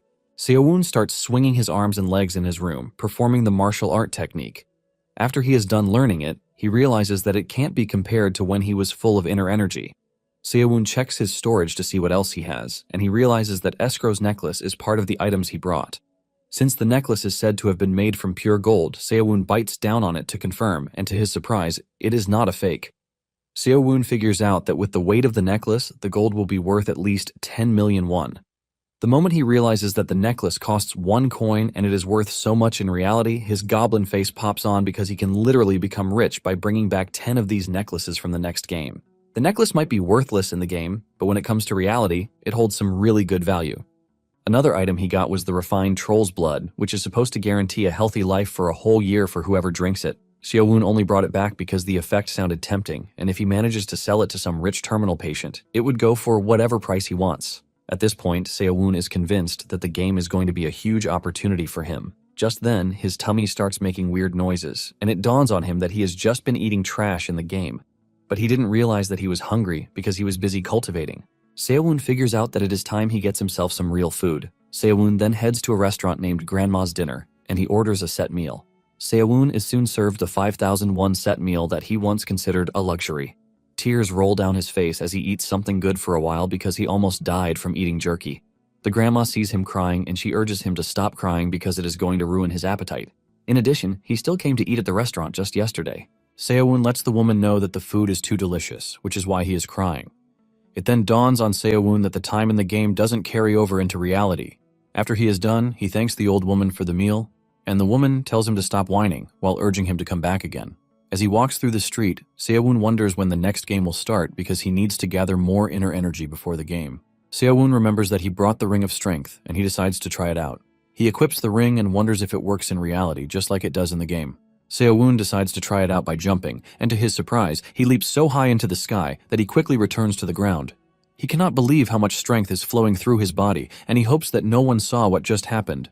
Seo-woon knows that he is just going to drag himself into some big trouble if his strength gets reported. Seo-woon then returns to his room to try out something else, which he didn't want to use before. However, he has changed his mind because things appear to be implemented accurately from the game to real life. Seo-woon reaches into his storage, and he brings out the most expensive item he brought, which is the elixir of insight that costs 50 coins. He remembers that back in the game, he wasn't able to move for 3 hours after using the elixir, and it was as if his insides were on fire. Seo-woon then gulps down the elixir, and the potion hasn't even touched his insides when it kicks into action. Energy bursts out from every hole in his body, and he screams out in pain. 3 hours later, Seo-woon's neighbor had called the police because the wall was heating up. The woman tells the 2 officers who showed up that she tried knocking on Seo-woon's door, but the handle was too hot to touch. The officers tell her that she should have called the fire department instead of calling the police. In her defense, she mentions that it was hot, but there was no fire. The officer tells the woman not to think too much about it because Seo-woon might have turned the boiler up too high. The old woman insists that she knows what she is talking about, and to avoid further argument, one of the cops walks to the door to check it out. He tries to open it, but the door handle burns him so hard that he screams out in pain. The old lady uses the opportunity to use the "I told you so" line. The officers then call out for whoever is residing inside the house, telling Seo-woon to open the door. Upon hearing the police's request, Seo-woon slowly opens the door, and the officers are shocked to see sweat running down his face. Seo-woon replies that he was just a bit feverish, which is why he turned the boiler up a little. His face is totally red from the heat, and he still has the nerve to say the fire department should have been contacted, not the police. The police reply that they still have to respond when there is a complaint, and they ask him if they should call an ambulance for him. Seo-woon refuses, saying it is just a mild cold, but he is definitely going to be fine after some rest. The police decide to back off, since Seo-woon claims that he is fine. As they leave, the police tell the old lady to stop calling them for issues like this because it is just stress for them. Seo-woon then closes his door and he crashes to the ground, thinking about how he nearly died. Apparently, the elixir's energy boiled like fire, and if not for white martial physique arts, he wouldn't have been able to contain it. This tells Seo-woon that, unlike the game, there is still a risk when using elixirs in reality. Nonetheless, he has to try out his skill. He then uses the unstoppable fist and swings his palm forward, which immediately unleashes a massive force that destroys his chair. Seo-woon is able to see how effective the techniques are, but at the same time, he has to sell some of the items he brought back to at least buy himself a chair.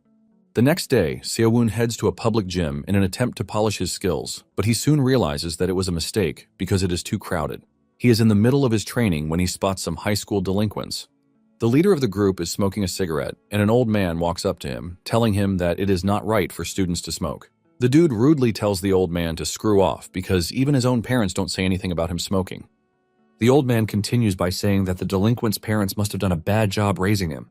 This immediately pisses off the dude, and Seo-woon could see that something bad is about to go down. The delinquent raises his arm to slap the old man, but Seo-woon comes out of nowhere, kicking the dude in the face. The dude is sent crashing into a wall, leaving him totally helpless. Seo-woon confidently tells the dude that he has no right to punch an old man, no matter how rude he was.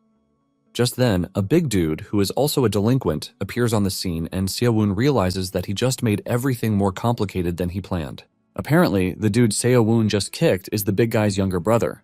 The big guy asks Seo-woon if he was the one who beat his brother up, and Seo-woon replies that his brother caused the problem first by showing no respect to the elderly. Seo-woon tells the dude that high school kids should be informed that smoking in public is not allowed, and they might get into trouble for it. Seo-woon laughs at the dude, telling him that he should have educated his younger brother better. Seo-woon tells the dude that he might have gone a bit overboard, but he didn't have a choice but to. Seo-woon is still yapping when the big guy throws a punch at him, but Seo-woon dodges the attack and he counters with a punch that sends the dude flying into the distance. The big guy groans in agony as he coughs up blood, and Seo-woon panics because he didn't control his strength properly. Instead of staying down, the big guy decides to act more rashly as he pulls out a butterfly knife, telling Seo-woon that he is going to kill him. Seo-woon sees this and realizes that the brothers are birds of the same feathers.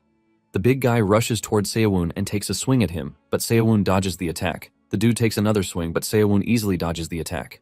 As the fight progressed, Seo-woon could see that fighting ordinary people was too easy for him.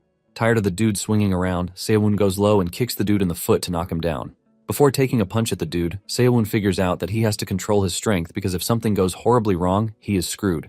He decides to stick to 50% of his strength and he punches the dude with the undefeated palm strike. Even with 50% of his strength, the dude is sent flying into the distance and he crashes into a tree with his face totally disfigured. Those who are on scene start taking pictures in shock, but Seo-woon is the biggest person in shock since he had no intentions of beating the dude up that much. He nervously teases the already knocked out dude, telling him to stop acting. Seo-woon then walks over to the brothers, telling them to behave themselves from that moment forward. Before things get a little out of hand, Seo-woon rushes off from the scene. As he leaves, Seo-woon starts regretting his decision to have shown his strength to a regular person, because if the two had died, his life would have definitely been over. Seo-woon figures out that he would need proper training to control his strength perfectly. 1 month after this, Seo-woon is seen meditating in his room when a call comes in from his mother, asking him if he's eaten. The woman tells Seo-woon that she's calling because she didn't hear from him, and she became worried. She asks him how the academy is, and he replies that it is manageable. He knows he obviously can't tell her that he has been training in martial arts instead of studying. Seo-woon then asks after his father, and this is when the woman tells him shocking news that his father was in a car accident. Seo-woon freaks out when he hears this, and he starts asking his mother how bad it is and how it even happened. The woman reveals that it happened while his father was making deliveries. Apparently a car ran a red light and hit him really hard. It turns out that the surgery costs are going to be insane, and she is already worried. The woman then does something heartbreaking, asking Seo-woon if he has any money left from his allowance so he can send it to them. Seo-woon calmly asks his mother the total cost of the surgery, and the woman reveals that it is about 1 or 2 million won. Seo-woon reaches into his storage space to grab Escrow's necklace, and he tells his mother not to worry too much because he might have a solution to their problem. Seo-woon promises to call his mom back, and he immediately leaves his room. He narrates how his parents spent their lives moving from one rented home to another, and his dad worked harder than anyone he knew. However, as his father aged, his income shrank, and since his job was replaceable, he was forced to change workplaces often. Seo-woon shed tears uncontrollably as he talked about how he was a child who had burdened his family from the very beginning. However, at this point, he is done being this child. Moments later, he arrives at a jewelry shop, and he asks the attendant how much the necklace costs. The lady checks out the necklace and admits that it was crafted excellently, but it doesn't appear to be a local item. Seo-woon lies, saying it has been in his family for 5 generations. Before she can continue yapping, Seo-woon simply asks her how much the necklace is worth. The lady then asks her if he is sure he wants to sell it at the shop because it might be worth even more. Seo-woon lets her know that his father needs emergency surgery, and even though he shouldn't be selling the necklace, he has no choice. Since his case is urgent and he doesn't even have a certificate of authenticity, the lady decides to help him. Moments later, they concluded their deal and Seo-woon was given over 10 million won. Seo-woon is confident that with this money, his parents won't lack in the meantime. He could also see how excited the attendant is, which means he undersold the necklace, but Seo-woon is not pissed since he needed quick cash. Seo-woon figures out that he just has to think about better ways to sell the items he brings back from the game. Seo-woon then sends money to his mother, and he calls her to inform her that he's sent the money. His mother is shocked when she sees the amount he sent, and she asks him where he got that amount of money from. She wants to know if her son took a loan or something, but he lies to her that it is part of the money he saved up when he was in the army. His mother apologizes for the inconvenience, but he assures her that she has nothing to worry about, promising that he will visit the hospital soon. Seo-woon then takes the train, and on his way back home, he hears some guys talking about a video that is circulating online. It is a video of a dude firing off a fireball with his palm. Everyone watching is shocked by this, but Seo-woon isn't because this is obviously a spell from Cloyd's survival.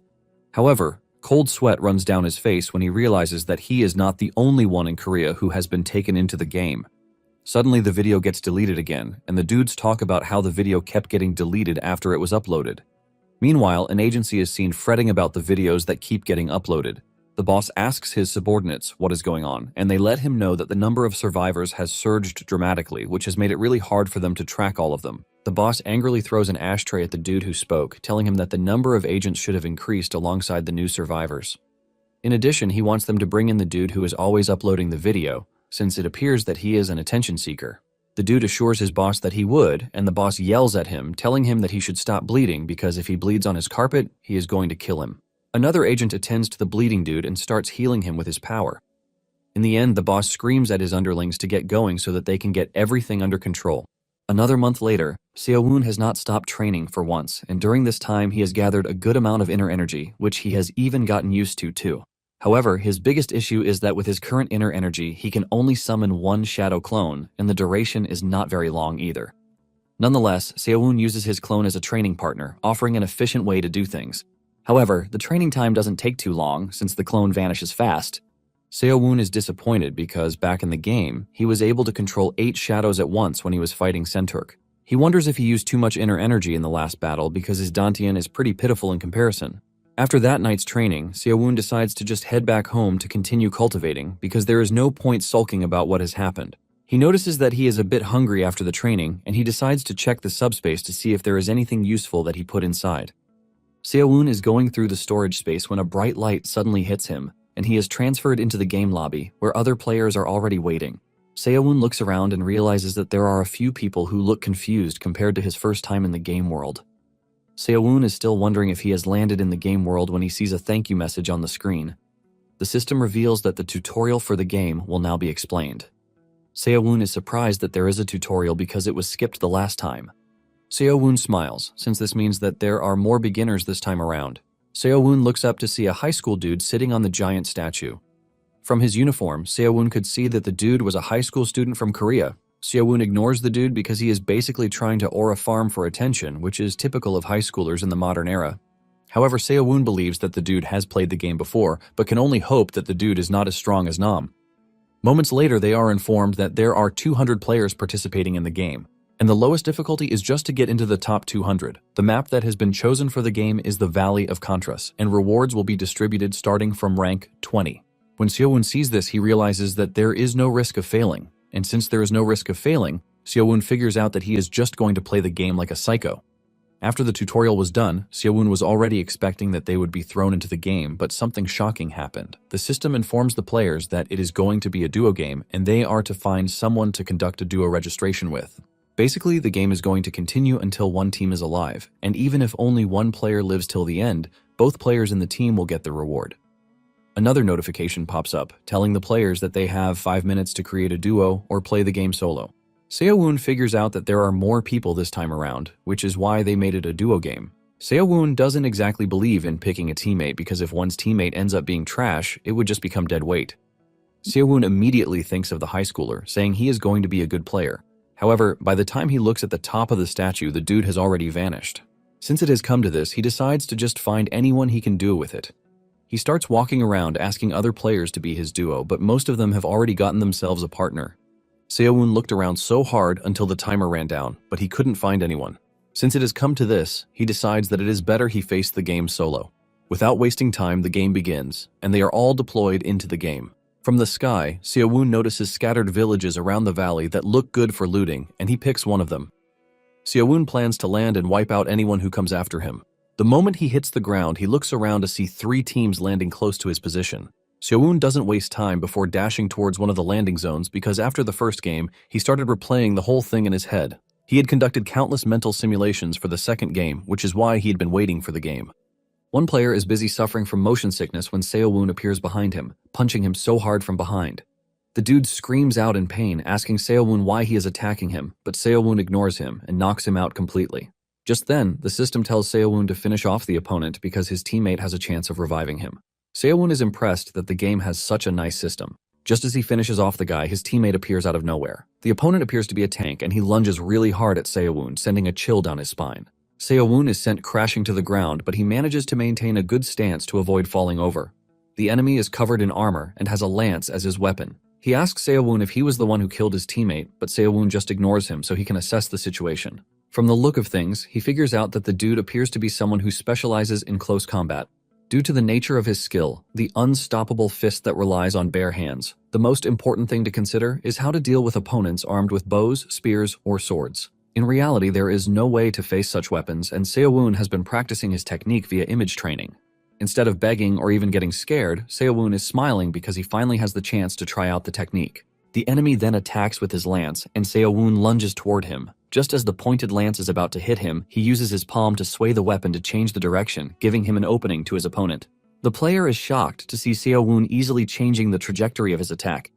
Before he knows what is happening, Seowon delivers a powerful palm strike, the spatial strike that creates a big hole in the dude's chest. Without wasting time, Seowon crushes his helmet and then smashes his head in with his foot, ultimately taking out the team. The moment he takes out the dude, his chi is released and Seowon is surprised at how much chi the dude has. Seowon admits that nothing compares to absorbing chi in the game. With one team gone, Seowon figures out that there are just 4 people left who landed in the same area as him. Before he even gets the chance to rest, an arrow comes flying towards his head, but he manages to dodge just in time. The arrow lodges into the wall and Seowon looks in the trajectory of the arrow to see where it came from. Before he can even move, another arrow comes straight at him. This one cuts close as it pierces the left part of his face. Seowon thinks it is over until multiple arrows start flying in his direction, forcing him to make a run for it. He dashes into the woods, thinking about how accurate the archer is from that distance. He wants to believe that this person is Zoro, but he trashes the thought as he realizes that the person shooting at him is not as strong as Zoro. As he continues running through the forest, he wonders if the dude is alone or if his teammate is chasing him. However, Seowon is not exactly bothered by this because he knows that the moment he figures out the archer's position, his teammate will definitely surface. Seowon soon makes it to the rooftops and he compares his current situation to the past game. He knows that in the past game, he would have been camping for loot, but in his current situation, he has set his sights on chi, so the enemies have basically become fuel for him to absorb. Just then, Seowon is hit with an arrow straight in the head, putting a hole in his head, but the archer senses something strange about the whole thing. Even though he thought he had hit Seowon, he had vanished from the rooftop. Unknown to him, what he had hit was Seowon's clone, and before he knew it, Seowon appeared in the room where he was hiding. He kicks him so hard that he is sent crashing to the ground. Surprisingly, Seowon senses that he didn't hit the real dude too. Just then, the dude appears behind him, and this is when Seowon realizes that the dude was using the cloak of hiding. The archer fires multiple arrows at him, but Seowon is able to dodge the attacks again. The archer then jumps out of the building in an attempt to escape, but Seo-woon chases him down. He soon double-crosses him, cutting him off, and Seo-woon tells him that he doesn't know where he got the cloak from, but coming at him with it in broad daylight is really stupid. Seo-woon tells the archer that he might have reached the top with the cloak if he had just decided to camp. Seo-woon is about to attack the dude when his teammate shows up. Seo-woon finds himself stuck between two fellas. One is an archer, and the other wields two swords. Seo-woon starts regretting not killing the archer fast before his teammate showed up. However, there is no crying over spilled milk, because he has now found himself in a 2 versus 1 situation. Suddenly, it dawns on him that he actually has the advantage in this situation because he is the one with the numbers. As the two prepare to engage him, Seo-woon activates the shadow clone and makes a run for it. The archer targets him and fires a triple shot that takes him out at once. The archer is still smiling when Seo-woon appears behind him, puncturing his chest before he even gets the chance to react. Seo-woon mocks the dude, telling him that because his eyes tell him that he is somewhere doesn't actually mean that he is there. With the archer knocked out, Seo-woon has the double wielder to deal with. The swords guy believes that Seo-woon is an illusionist because of the weird tricks that he uses. Seo-woon casually tells the dude that he is just a returning student, and if he wants to revive his ally, he would have to take him down. The dude dashes towards Seo-woon at great speed, telling him that he is not only going to take him down, but he is going to make sure he survives until the very end. The player unleashes a double strike attack, but Seo-woon prepares a counter. However, his plan immediately flops because he didn't know that his opponent was quite fast. Seo-woon gets so deep before he even realizes it, and the dude has gotten behind him already. Seo-woon knows he would be dead if he hadn't surrounded himself with inner energy. The player turns around, telling Seo-woon that it is actually impressive that he didn't get cut in half, which means he has more skills than the illusions he uses. The player confidently tells Seo-woon that he doesn't know how he did it, but he should know that his neck is next. Seo-woon plans his next move and figures out that if he can't finish the enemy with one hit, he just has to find a way to counter. However, he has to think of a way to counter the dude's movement, and it suddenly dawns on him that the current round has no penalty for failing. Since it has come to this, Seo-woon remembers that there is something risky that he can try out. He decides that instead of following the enemy with his eyes, he is just going to try to feel his energy and killing intent. Seo-woon closes his eyes as the dude closes in on him because he knows that he is not worth taking the first position if he can't overcome an early hurdle. Seo-woon has practiced inner energy for 2 months, and he is now a completely different person. By the time Seo-woon opens his eyes, he has taken down the dude. He pins him to the ground, and the dude struggles in frustration, asking Seo-woon how he was able to block his ultimate attack so easily. Seo-woon crushes the dude's head into the ground, and this is when Seo-woon realizes that he has broken through another wall. With Seo-woon taking down 2 teams, the player count reduces to 196 players. The dude leaves a bulk of inner energy behind, which Seo-woon is glad to absorb. He looks through the archer's loot to find a recovery scroll, which he uses without wasting time. However, he is devastated when he realizes that he damaged the cloak of hiding during the battle. He knows that with the cloak, he would have easily soared to the top. Nonetheless, he decided to hold on to it because it might come in handy later. He continues checking, and he finds the lightning-struck cottonwood bow, which allows the user to shoot arrows containing faint lightning energy. Seo-woon doesn't fully understand what the system means by lightning energy, since he didn't feel anything from the arrows that the archer was shooting at him. In addition to this, he finds a multi-shot skill book that allows the user to shoot multiple arrows at once. This is when Seo-woon realizes that the dude wasn't originally an archer, but learned how to shoot arrows in the game. Seo-woon then learns it and decides to try it out. He fires off an arrow that leaves a destructive impact, and Seo-woon figures out that the bow will be better than the crossbow he picked in the last game. After this, Seo-woon decides to rest and loot a bit before resuming his activity. After a while of looking through the houses, he doesn't find anything rare, and he believes that it is because they are just village houses. He wonders if there is something rare like the cloak of hiding. Standing at the window, he notices a tall tower in the town center, and he figures out that these are the best places to loot. He immediately walks over to the tower, and since the door is locked, he figures out that no one has been there. As he enters the tower, he closes the door just in case, and he starts climbing to loot. Moments later, he reaches the top, and he doesn't even find anything useful, leaving him totally disappointed. He angrily punches the wall, complaining about how things sometimes don't go as planned in the game. Just then, he spots 2 dudes below the tower, looting the houses in the environment as if they are the only players in the game. Seo-woon is left wondering how he should deal with the team, and suddenly, he sees the 2 making their way to the tower. The 2 assume that no one has entered the tower because the door is closed. The moment they step in, they find a healing scroll, which the 2 concludes it's a good omen. Seo-woon, who is watching the whole thing unfold, realizes that he didn't even notice the healing scroll at the entrance because there was so much junk around. However, he is thankful that he didn't see it because it has successfully helped in being the perfect trap. Since the 2 are excited about a trash healing scroll, Seo-woon figures out that they are freaking noobs. Seo-woon doesn't hesitate before diving towards the two from above, aiming to land the first strike to take them out. The two suddenly spot a shadow on the ground, and before they know it, Seo-woon lands between them. Just by landing, and the mage hasn't even cast a barrier, Seo-woon realizes that the dude is trash. He goes after the mage, punching him, but before he can land the finishing blow, the mage unleashes a flame attack. Seo-woon dodges the strike, and the mage ends up hitting his teammate. His teammate yells at him, asking him why he is setting him on fire, and the mage apologizes, saying he was aiming for Seo-woon and not him. When the fire finally goes out, the two figure out that Seo-woon has no teammate, and they decide to attack him together. The dude on fire swings his axe at Seo-woon, but he dodges the attack. The dude continues swinging, but Seo-woon keeps dodging, frustrating the axe guy. Seo-woon forces the dude into where he wants him until he ends up pushing the axe into his teammate. The dude quickly apologizes, saying he didn't do it on purpose, and the mage says he knows this. However, he urges the dude to take the axe out of him. Before his teammate can do this, Seo-woon appears behind the mage, smashing his head in.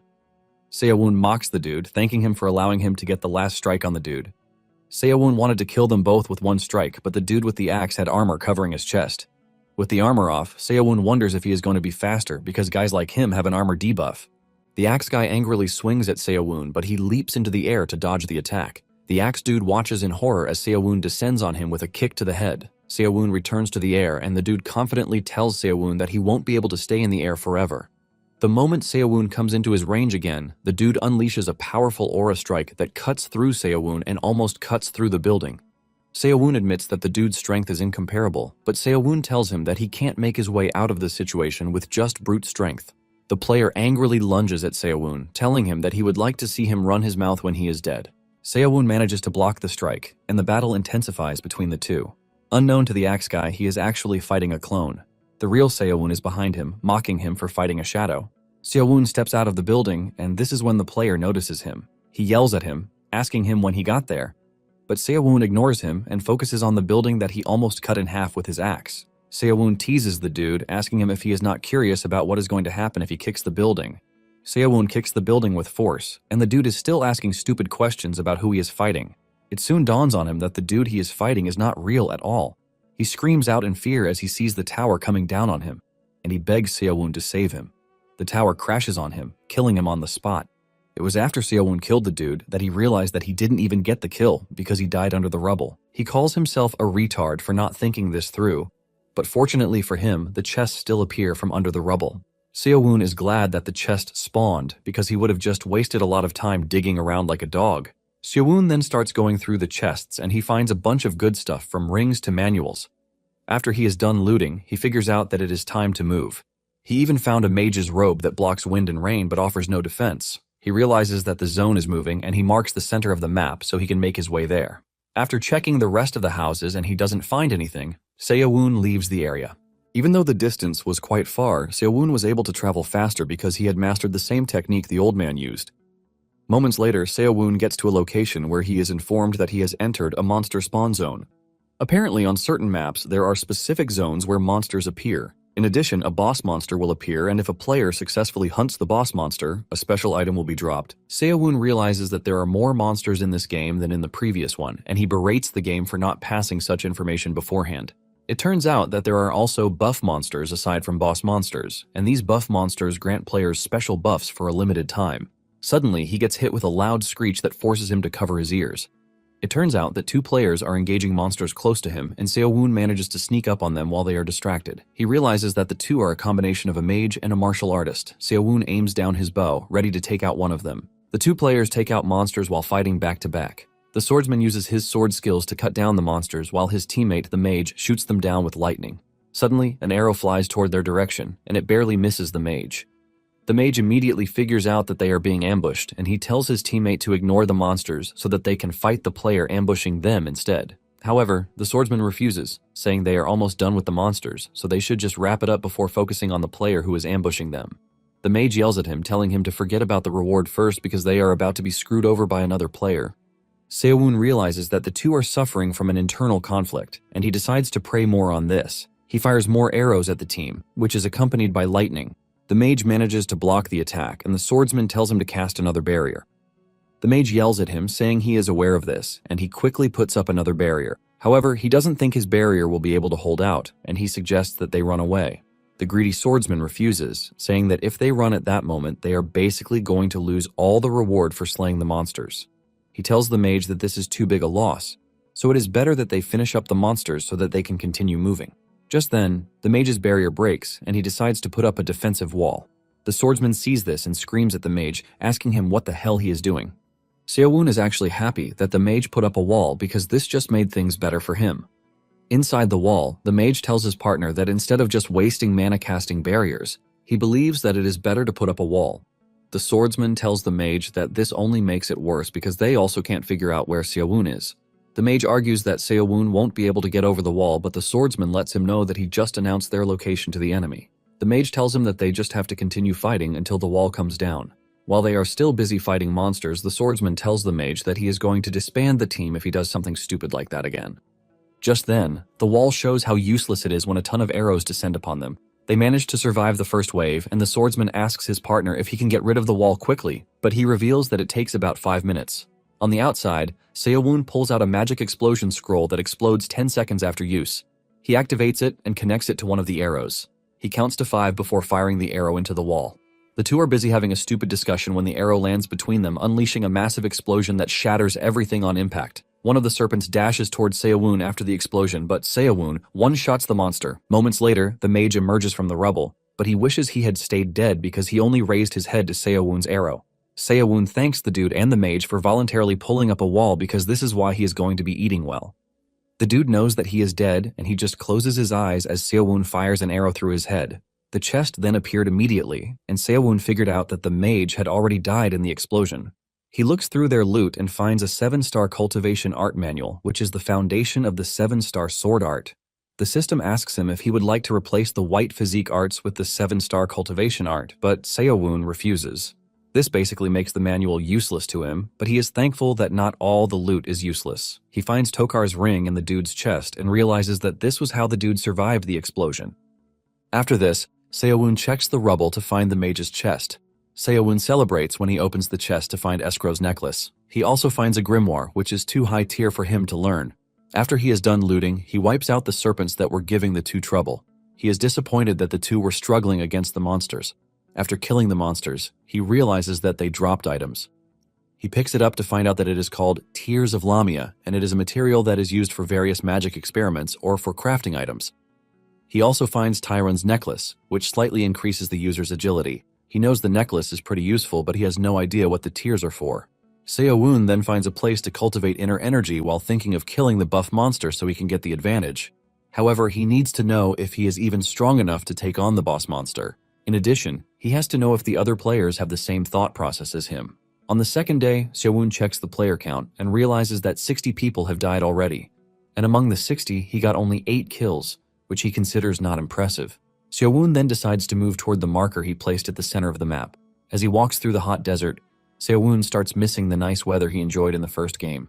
Because of how hot it is, he wonders if he should have waited for the sun to set before moving. Suddenly, he spots a bird in the sky, carrying a chest, and Seowon suspects that it is a supply drop. Seowon doesn't hesitate as he chases down the supply drop. He is the first to get there, but before opening it, the system informs him that if he does, his location will be revealed every 30 minutes for the next 6 hours by a red light. Even with the risk, Seowon proceeds to open the drop, hoping to get something amazing that is worth the risk. Before he even checks the item in the chest, the red light shines over him, giving away his location. This immediately creates a sense of urgency in him that he has to get the items and vanish. However, the first item he gets blows his mind completely because it is the Cloak of Hiding. He also finds a red cloud pill, which is a spiritual elixir that boosts inner energy, but renders the user immobile for 10 hours after use. In addition to this, he finds a 4th circle stone that allows the user to master 4th circle magic or higher, but leaves the user immobile for 3 hours after use. There is also the Windblade grimoire that allows the user to run like the wind. Movement speed scales with the user's internal energy. After going through everything, Seowon figures out that the cloak is useless in daylight, and he can't even use the elixir or the red pill immediately. However, he knows that if he survives for just 6 hours, the rewards will be pretty good. Seowon decides to learn the Cloud Stride skill in the meantime, so he can leave his current location as fast as he can. Once he learns the skill, he starts cutting through the desert at a great speed, but he suddenly feels enemies approaching his location. Since they are still quite far away, he figures out that he would be able to get away. but at the same time he has to be conscious since he doesn't know what kind of techniques they are using to chase him down. To put them off, Seowon drops a chest box and hides somewhere, hoping that they take the bait. The two soon find the chest, and before they can back off that it is a scam, they find the tears of Lamia. It appears that the two are a combination of a Roman warrior and a mage. The Roman dude assumes that Seowon looted as fast as he could, then ran off. The two then decide to follow the direction that they believe Seowon took. However, it was just as Seowon wanted it, and he is glad that they easily fell for the trick. Since he has just 30 minutes, Seowon figures out that he has to put much distance between them before then. 30 minutes later, Seowon is resting when he checks his surroundings with detection magic to see that the number of players who are after him has increased. Even though they are not far, Seowon knows that they are also not far away. This leaves him wondering if many players gathered toward the center of the map. Just then, the red light goes off, and what follows are massive balls of fire falling from the sky.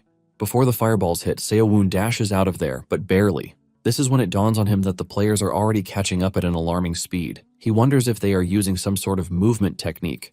Suddenly, the two emerge from the fire, and Seowon freaks out when he realizes that they are on horseback. Seeing how they are closing down on him, Seowon engages the shadow clone technique, but the shadows get trashed almost immediately. This only gets the two angrier, and their zeal to kill him increases. The Roman warrior hurls a spear at him, shocking Seowon. He can't believe that they have seen through his defense already. The spear barely misses his head, but cuts through his face. The spear hits the ground, and Seowon grabs the spear. He concentrates his inner energy before hurling the spear at the two. The warrior gets caught in the spear's trajectory, impaling his arm, breaking through his armor. The warrior immediately figures out that Seowon is not a player to be joked with. He tells his comrade that they would have been at a disadvantage if Seowon had allies. Seowon is facing off against the two when arrows come flying in from behind. Seowon manages to dodge the arrows, but the arrows kill the horses instead. Seowon hasn't even taken a breather when another set of arrows passes by his head, finishing off the horses. Seowon turns around and realizes that a new team of archers has just shown up on the scene, and he is in the middle of it all. Seowon is devastated because getting caught in a pincer attack is the worst situation he could find himself in. Since there are two teams on Seowon, the two teams are staying on the edge to see who is going to take Seowon out first. Seowon notices the hesitation in their movement, and he teases the archers, asking them where their earlier confidence vanished. Seowon says it is pretty obvious that out of the three teams that are present on the scene, two will not make it out alive. Seowon figures out that what the archers would like is to get him on their side so that they can easily take out the warriors team. Basically, if they take Seowon out first, it is going to become a 2 versus 2 situation with no sure guarantee of winning. Seowon figures out that they would prefer to turn into a 2 versus 1 so that they can finish him off in the end. Seowon then comes up with a plan, waiting for who is going to fall for the trap. The warrior starts boasting, telling the enemies to come at him, but the mage urges him to chill out because provoking the enemy is not going to do them any good. Seowon can see that the dude is quite brave, but he is pretty dumb. The archers then reply with their own threat, saying there is no way they are letting anyone from the kingdom walk out alive. The archers appear to be elves, and they promise Seowon that they are going to spare his life if he sides with them. Seeing the bad blood between the two teams, Seowon realizes that there is a lot going on in the universe that he doesn't even know. The two teams are busy persuading Seowon when he pulls out the 4th circle stone.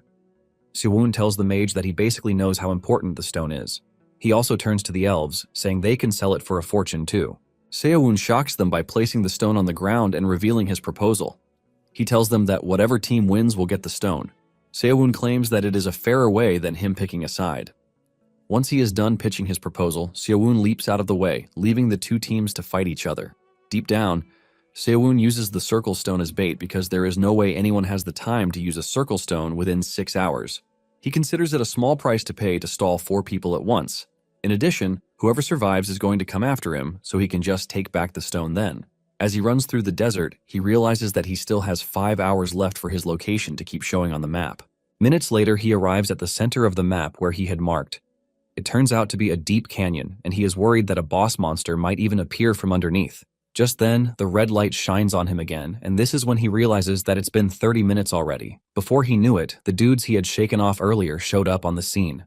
The mage unleashes a powerful flame on him, but as the attack is about to hit, Seowon activates the Phantom Step. He creates a bunch of clones that give him the time to escape, but they all get burned. Even Seowon himself gets hit, and he screams out in pain. The explosion becomes even bigger, destroying everything in the surrounding area. After the fire clears off, the warrior berates the mage, saying they can't loot Seowon because he's fallen into the deep canyon. The mage admits that he should have held back a little. The mage then suggests that they leave before the pillar of light from earlier draws a crowd. The warrior asks the mage if they are not taking Seo-woon's items because he already has a rare item, so he doesn't mind. Apparently, the warrior has the chain sword, which is a high-powered blade that can be wielded like a whip, changing shape at the user's will to dominate long-range combat. The mage hears this and realizes that he is on the losing end because he doesn't have any rare items yet. The mage then tells his teammate to wait for him while he goes down to check with levitation magic. The warrior doesn't agree to this because they don't even know the amount of treasures Seo-woon has in his loot. The warrior tells the mage that he has to come with him, and the mage asks him how he plans to go down there. The warrior stubbornly replies that he is going to find a way out. In the end, the warrior ties a rope around the mage's waist so he can climb down with it, while the mage uses levitation magic. As they descend into the deep canyon, the mage tells the warrior that he is going to cut the rope if he accidentally falls. The warrior panics and urges the mage not to cut the rope no matter what, but the mage teases him, saying they are going to see about that. The warrior cannot believe that the mage is saying trash like this when they are supposed to be teammates. Apparently, when using levitation magic, mages are defenseless because they can't use other spells, which is why it is considered a very risky magic to use. Only a small number of high-level mages are capable of casting other spells while floating.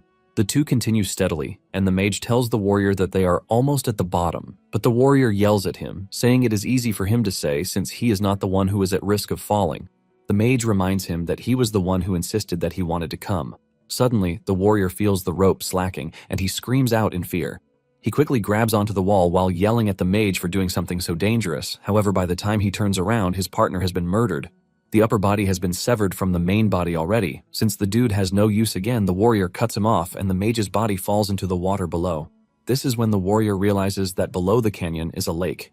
He cannot believe that they were being careful when there was something that could cushion their fall. He then leaps into the water without a care in the world. He excitedly raises his head out of the water, but something important suddenly occurs to him, and this is the fact that he didn't even bother to ask who killed his freaking partner.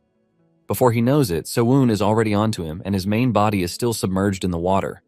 The warrior is shocked when he realizes that Seo-woon is still alive. Seo-woon goes after him with a bone-punching strike, but the warrior is not just about to sit around and die. He activates his chainsword, and it projects a long-range weapon in an attempt to tear Seo-woon's head off. However, Seo-woon grabs the sword and lets it wrap around his arm instead. The blades cut his arm really deeply, but he doesn't let go. Seo-woon then grabs the warrior's head with his left arm, telling him that he shouldn't have come after him if he wasn't ready to die.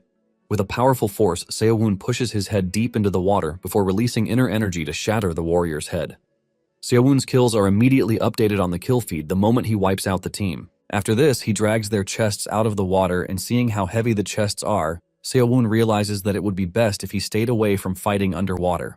Going through their loot, he finds a fire orb that activates a sealed fire spell in the direction that it is thrown. There is also the Phoenix Strike, which is a Circle 4 technique. This releases a phoenix that grows larger the closer it gets to the target. Because of how high the circle requirement is, Seo-woon figures out that the mage is quite strong. He is pretty sure that it would have been hell for him if he hadn't taken him out while he was defenseless. Seo-woon gladly takes the chainsword even though he doesn't have swordsmanship skills yet. Suddenly, he senses a presence around him, and he vanishes before the players get to him. The players arrive at the place where Seo-woon just looted to find nothing of value, but Seo-woon suddenly appears behind them. With a fatal punch, he takes out one of them. Seo-woon has been able to hide himself perfectly thanks to the Cloak of Hiding, and with this, he finishes off the team. Some hours later, his final position is displayed on the map. During this time, Seo-woon had killed a lot of players, and the player count dropped to 101. Later on, the two elven archers from before show up. However, the two don't even last long before Seo-woon wipes them off the game. Once the 6-hour handicap is over, Seo-woon brings out the 4-circle stone and the red cloud pill. He then finds the best place where he can boost his stats. Once he gets the best spot, Seo-woon prepares himself because using both items will take at least 6 hours. Nonetheless, he doesn't mind, since he hasn't rested in a while. The first item Seo-woon starts with is the elixir, and after 6 long hours, he had consumed both items. As he steps out of the dark cave, he realizes that his body is already adjusting to the items he used. In addition, it is already night, so darkness is going to be to his advantage. He checks out his stats and realizes that they have increased a bit. However, they are still not comparable to when he absorbed Nam's energy. He immediately spots some players in the distance, and without hesitation, he goes after them because everyone he sees is nothing but fuel to his growth. Till the next morning, Seo-woon continued hunting, and he decided to check out the player count. To his greatest surprise, the players were already down to 42 in just the third day. The system informs the players that the locations of boss monsters and buff monsters will be displayed on the screen. Apparently, boss monsters are marked in purple areas, while buff monsters are marked in red areas. Since the location of the buff monster is close to him, Seowon decides to go check it out. Even though the journey is quite risky, he is not one to ignore a buff. Moments later, he arrives at the location, and he almost pisses his pants when he realizes that the buff monster is a giant scary snake. With this type of size, Seowon concludes that it is going to take at least 6 teams to just beat it. Before he can make a U-turn, the monster opens its eyes and catches him on the spot. The snake hisses violently at Seowon, but he is too scared to even move from where he is. He freezes on the spot as the snake moves dangerously close to him. Suddenly, the snake calms down, and it returns to its usual hibernating position. Seowon wonders why the snake suddenly calms down and assumes that it must only attack when one is within a certain range. Seowon knows that it would have been too bad if the snake had made the first move before the players attacked it. Seowon gladly backs off while deluding himself that he is not scared.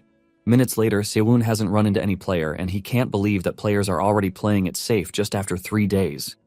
He suddenly feels a presence in the woods, and he decimates the trees in front of him with a wind attack. Just then, he hears a kid's voice coming from the distance, and he decides to check it out.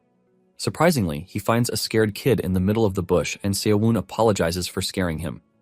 The kid looks really battered, and his skin is rough. Seowon is still asking him how old he is when the kid's partner appears from behind, swinging his giant sword at Seowon. Seowon easily dodges the attack before unleashing a palm attack that sends the dude flying into the distance. The dude coughs up his insides as he crashes into a tree. Seowon immediately figures out that the dude formed a duo with a kid just to lower his opponent's guard so he can strike them from behind. Seowon calls the dude the lowest scum he has ever met in the game because the kid's body is covered in wounds that have been healed by healing scrolls. The dude admits that Seowon is stronger than him, but believes he is going to be as strong as Seowon once he gets to kill him. He unleashes a powerful flame orb that explodes on contact. The moment the orb touches Seowon, it releases a massive explosion, and before the player can even see the aftermath, he is already boasting about how good the orb is. Suddenly, the smoke clears off, and Seowon's voice cuts through the smoke, mocking the dude for relying on items to try to beat him. It turns out that Seowon's magic resistance is still too high to be damaged by the orb. The player freezes in fear as he doesn't want to believe that Seowon just tanked a Circle 3 spell. Before he can continue yapping, Seowon smashes his head into the tree. To make him suffer because of what he did to the kid, Seowon pushes his fingers into his head to crush his head against the tree. The kid panics when he sees this, holding his head in fear because he believes that Seowon is coming for him next. However, Seowon speaks calmly to him, asking him for his name. The kid replies that his name is Lyle, and Seowon is devastated that a kid of his age ended up in the game. Seowon asks him if this is his first game, and he says yes, revealing that he was just on his way home when he was suddenly warped into the game. Seowon tells Lyle that there is no way he is leaving him the way he found him, so he decides to lend him a hand. Seowon brings out a jerky bag from his storage space and also gives the boy a Circle 4 stone. Seowon tells the boy that he is already a Circle 4 mage, so he doesn't need it. He lets him know that the item should be enough for him, since it doesn't appear that there are many strong players left. As he walks away, Seowon tells Lyle that he might find himself getting a good opportunity as long as he survives. Tears of joy run down Lyle's face as he bows to Seowon, thanking him for the help. Deep down, Seowon knows that he wasn't that different from Lyle 2 months ago when he met Dochun. Seowon knows he would have been eliminated early if not for the old man. Just then, he gets a notification telling him that a duo of Hayami Ren and Drift has given up on the boss monster. The moment he sees the name, he realizes that Ren is the high schooler he saw in the lobby. Since they just finished fighting, Seowon is convinced that they would be exhausted, so it is best that he ambushes them to finish them off before they recover. Seowon follows the map to where the boss monster is, but to his surprise, the boss monster has been defeated. However, Ren and his duo aren't the only ones there. Other players are on the scene, and they are arguing about whatever agreement they made concerning fighting in the boss area. One of the warriors says this was way before the boss was defeated, but Drift stole the final hit on the boss. Drift is pissed at how noisy they are and suggests that they all come at him at once. Ren, who is wearing a hood, also berates the rest of the team, telling them that they have no ounce of loyalty in them. A lady dressed in a native outfit steps out, telling Ren not to mock those who fought alongside him until the end. She says the main thing that matters is the rewards that they get for taking down the boss monster. She wants to know if Ren is willing to split the rewards, but Ren argues that there are not many rewards to go around, so there won't be any splitting. Since it has come to this, the lady declares war on them, saying she's going to kill them all to get the rewards. Seowon is seeing all of these from where he is hiding, and wishes that he had popcorn in his hand so he can enjoy the good show that is about to unfold in front of him. Suddenly, Ren screams out something weird saying someone should come out. Seo-woon wonders what he is talking about until the dude mentions his name, saying he should come out because he is pretty sure that he can hear him. Ren adds that hiding is quite pointless in this situation, and Seo-woon cannot believe just how disgusting the dude is. Ren reaches into his storage space saying Seo-woon had promised to help them if they handed over the boss's heart. Ren says he is going to give the heart to the dudes who want it if he doesn't show himself immediately. Seo-woon doesn't even make a move from where he is because he knows that the dude is only using his name as a bluff to push back the rest of the players. Ren then brings out a glowing bag, which he claims is the ant's heart. Seo-woon figures out that Ren is playing the other players by using his name, since all of them must have seen his name on the kill feed, and he is just milking his identity. Ren places the bag on the ground, saying Seo-woon is free to kill the players however he likes. The other players are shocked to see Ren dropping something so valuable on the ground, but the lady with the native dress urges her comrades not to panic because they are going to split the rewards evenly. Before they know it, Drift and Ren run away, and the players decide to check out what is inside the bag first. An argument breaks out among the bunch, but the lady is the first to make a move to go after Ren. Since the group is totally disorganized, Seo-woon decides to have a bit of fun with them too. As Ren and Drift run through the woods, Drift asks Ren how long he plans to run because running isn't exactly his forte. He lets Ren know that his body is already itching for a fight, and Ren decides to take things seriously too. It turns out that the lady and some other players are already onto them, and Ren tells Drift that once he gives the signal, they are going to embark on the counterattack formation that they planned. Drift is happy to hear this because he has been waiting for so long. Moments later, Ren makes his way to the top of a tree branch, and he stops there. Ren tells Drift that he is going to leave Drift to handle the annoying lady while he handles the rest of the bunch. Ren unleashes a powerful lightning magic aimed at the rest of the crew. Those who get hit scream out in pain, and even the lady is shocked that Ren was able to take down so many people with one spell. She is hiding behind a tree when Drift comes for her, swinging his weapon at her. However, she blocks the attack with an ice defense. She leaps into the air to avoid another attack, and Drift soon notices that his hammer is being restricted by frost.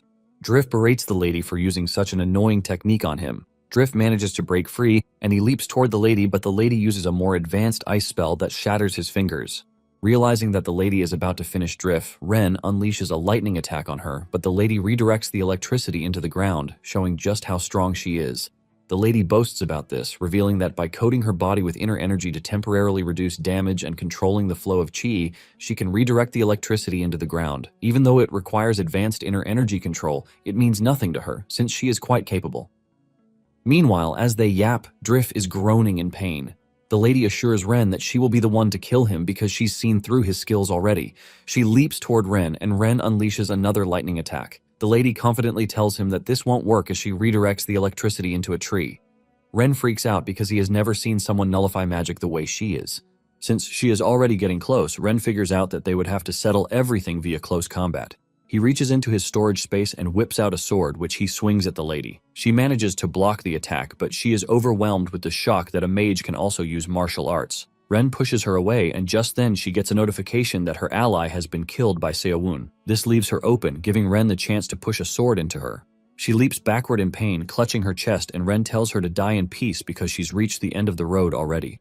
Just then, she starts talking about how her ally was defeated by Seo-woon, but before she can even finish the statement, an arrow flies through her head, killing her on the spot. The force from the arrow is so much that it still pierces through Drift's arm armor, leaving Ren and his partner in shock. Seo-woon finally emerges from where he is, telling Ren that he has quite some nerve to have used his name the way he did. Ren freaks out when he realizes that they are standing in front of the infamous Seo-woon, and Seo-woon asks him if he thinks calling him out won't bring consequences along. Seo-woon aims his bow at Ren, telling him to hand over the ant's heart. Ren claims he has given it to the group earlier as a decoy, but before he can finish his lie, Seo-woon fires an arrow that tears through the side of his face. Seo-woon tells Ren not to try to mess with him because he knew that what he did was just to enchant an empty bag. Seo-woon then tells him that he doesn't even have the time to argue because he would just kill Ren and his partner to confirm if they have the ant's heart. Drift overestimates himself and lunges at Seo-woon, telling him not to underestimate a warrior of Thistle. He mocks Seo-woon, saying he is just a bow user, so he is nothing compared to someone like him. However, Seo-woon shocks him by easily dodging his strike before launching a counterattack that tears his head off from his neck. Seo-woon cannot believe how weak the dude is, even though he is busy talking big. Ren panics when he sees this, and he stutters as he asks Seo-woon how many times he's been invited to the game. Seo-woon keeps his bow aimed at Ren as he reveals that this is his second time. The moment Ren hears this, he immediately assumes that Seowon is a noob, and he yells at him, telling him to stop getting cocky because it is just his second time. He unleashes a powerful lightning attack, but Seowon tears through his head with an arrow before his attack can even dream of hitting. With this, Seowon takes out Ren and his partner. Surprisingly, Seowon was able to obtain more inner energy from Ren's remains than Drift. Seowon had assumed that Ren was just a mage, but with the look of things it appears that he has some martial arts training too. While looking through the chest, Seowon believes that the chances of him running into someone from his world again are quite slim. Suddenly, he spots something spectacular in Ren's chest, and this is a golden weapon box. This is a rare item that only drops from specific monsters, and opening it grants a random special weapon. Seowon is completely blown away by this, and he considers it a super rare drop. Seowon wastes no time opening it, and as the box shines bright, Seowon's hope to get something good shoots through the roof. However, his hope crashes down when he realizes that he obtained a weapon called Selfish Hamet. In his head, he was expecting a more decent weapon like a sword or a golden bow, but instead, he got a dud. Seowon concludes that it is not his lucky day, and he is about to stash the item into the subspace when it suddenly speaks. The round ball then transforms into its true form, and it turns out that it is a weapon spirit, Elsius Hamet. Seowon doesn't look all that impressed, and he asks Hamet if he is going to fight in his stead. However, Hamet clears the misconception, revealing that he is a weapon that can transform into whatever form Seowon desires. Deep down, Hamet is surprised that Seowon is not going crazy because these people would normally scream or cry in joy when they obtain him. Hamet asks Seowon what kind of weapon he uses, promising to surpass it to become the ultimate weapon for him. Seowon then replies that he doesn't really use weapons, and Hamet concludes that Seowon is a bare-handed fighter. Since this is the case, Hamet transforms into a gauntlet that wraps around Seowon's hands, and he promises that it can shatter anything. However, Seowon says he is not cool with it because it is too heavy and would get in the way when he is drawing his bow. Since Seowon is not cool with this, Hamet adjusts and changes into a flexible, dark gauntlet that prioritizes movement. Even with this, Seowon is not satisfied, and Hamet lets out his frustration, asking his master why he is so picky. Seowon then concludes that the best place for Hamet is inside the subspace, but Hamet argues that he is not something that would be handled so carelessly. He tells Seowon to tell him what kind of weapon he wants. Seowon takes a minute to think about it, and he reveals that he wants something extremely durable, like a piece of cloth that he can use however he wants. Hamet cannot believe that Seowon is telling him to become a mere rag, and Seowon suggests that he go back into the subspace if he has a problem with this. Hamet has no choice but to do what Seowon wants, and he transforms into a sleeve. Surprisingly, Seowon is happy with this, but Hamet thinks he deserves better. Seowon then wraps the sleeve over his hand, and he urges Hamet to be a good boy so that they can get along. Hamet has no choice but to maintain this form as long as it is what Seowon wants. Hamet then reveals that this is not the only ability he has, and Seowon is surprised that there is more. A roulette is displayed in front of Seowon, and Hamet tells him that he can spin the roulette once a day and use one spell regardless of the circle. Hamet says some of the spells can completely turn the tide of battle, like the revive spell. Seowon is blown away when he hears that there is a spell that allows one to come back to life even if they die, but Hamet tells him that he has to pull it on the wheel first. Seowon asks if he can spin it right away, and Hamet says yes. However, Hamet tells Seowon that he is getting a bad feeling. He can sense that someone is targeting Seowon with an enormous killing intent. Seowon wonders if some of the survivors had tracked him down. Seowon says he can't feel any chi, and he asks Hamet if he knows the direction that it is coming from. Hamet says he can't tell the exact direction, but his instincts are never wrong. Seowon then pulls out the airboard that he got after he defeated the mage earlier. Apparently the airboard is a transportation item used by high-level mages and witches, but Hamet yells at him, telling him that it is not the time for him to start chatting. Seowon then thinks to himself that it would be better if he lowers his guard to draw out whoever is stalking him. Hamet then comments on this, saying it makes sense, but the risk is too high. Seowon is shocked to find out that Hamet can read his thoughts, and Hamet lets him know that they are bound together, so their consciousness is shared. Just as Seowon is about to get on the airboard, a double attack of arrows and fireballs hits him. He screams out in pain as he crashes to the ground, and just then, the archer steps out of hiding. His partner, the mage, also appears from the opposite side, and she quickly mentions something important, telling the archer that the kill feed isn't showing up. The mage tells the archer that Seowon must have survived the attack, so he should finish off quickly. The archer suggests that the mage deploy magic detection just in case Seowon's allies are hiding nearby. The archer then moves closer to Seowon to fire a shot into his head. However, Seowon suddenly raises his head and he grabs the arrow with his hands. The archer freaks out when he sees this, and Seo-woon puts more fear in him as he crushes the arrows with his hands. Seo-woon is forced to commend Hamet, saying he is pretty durable.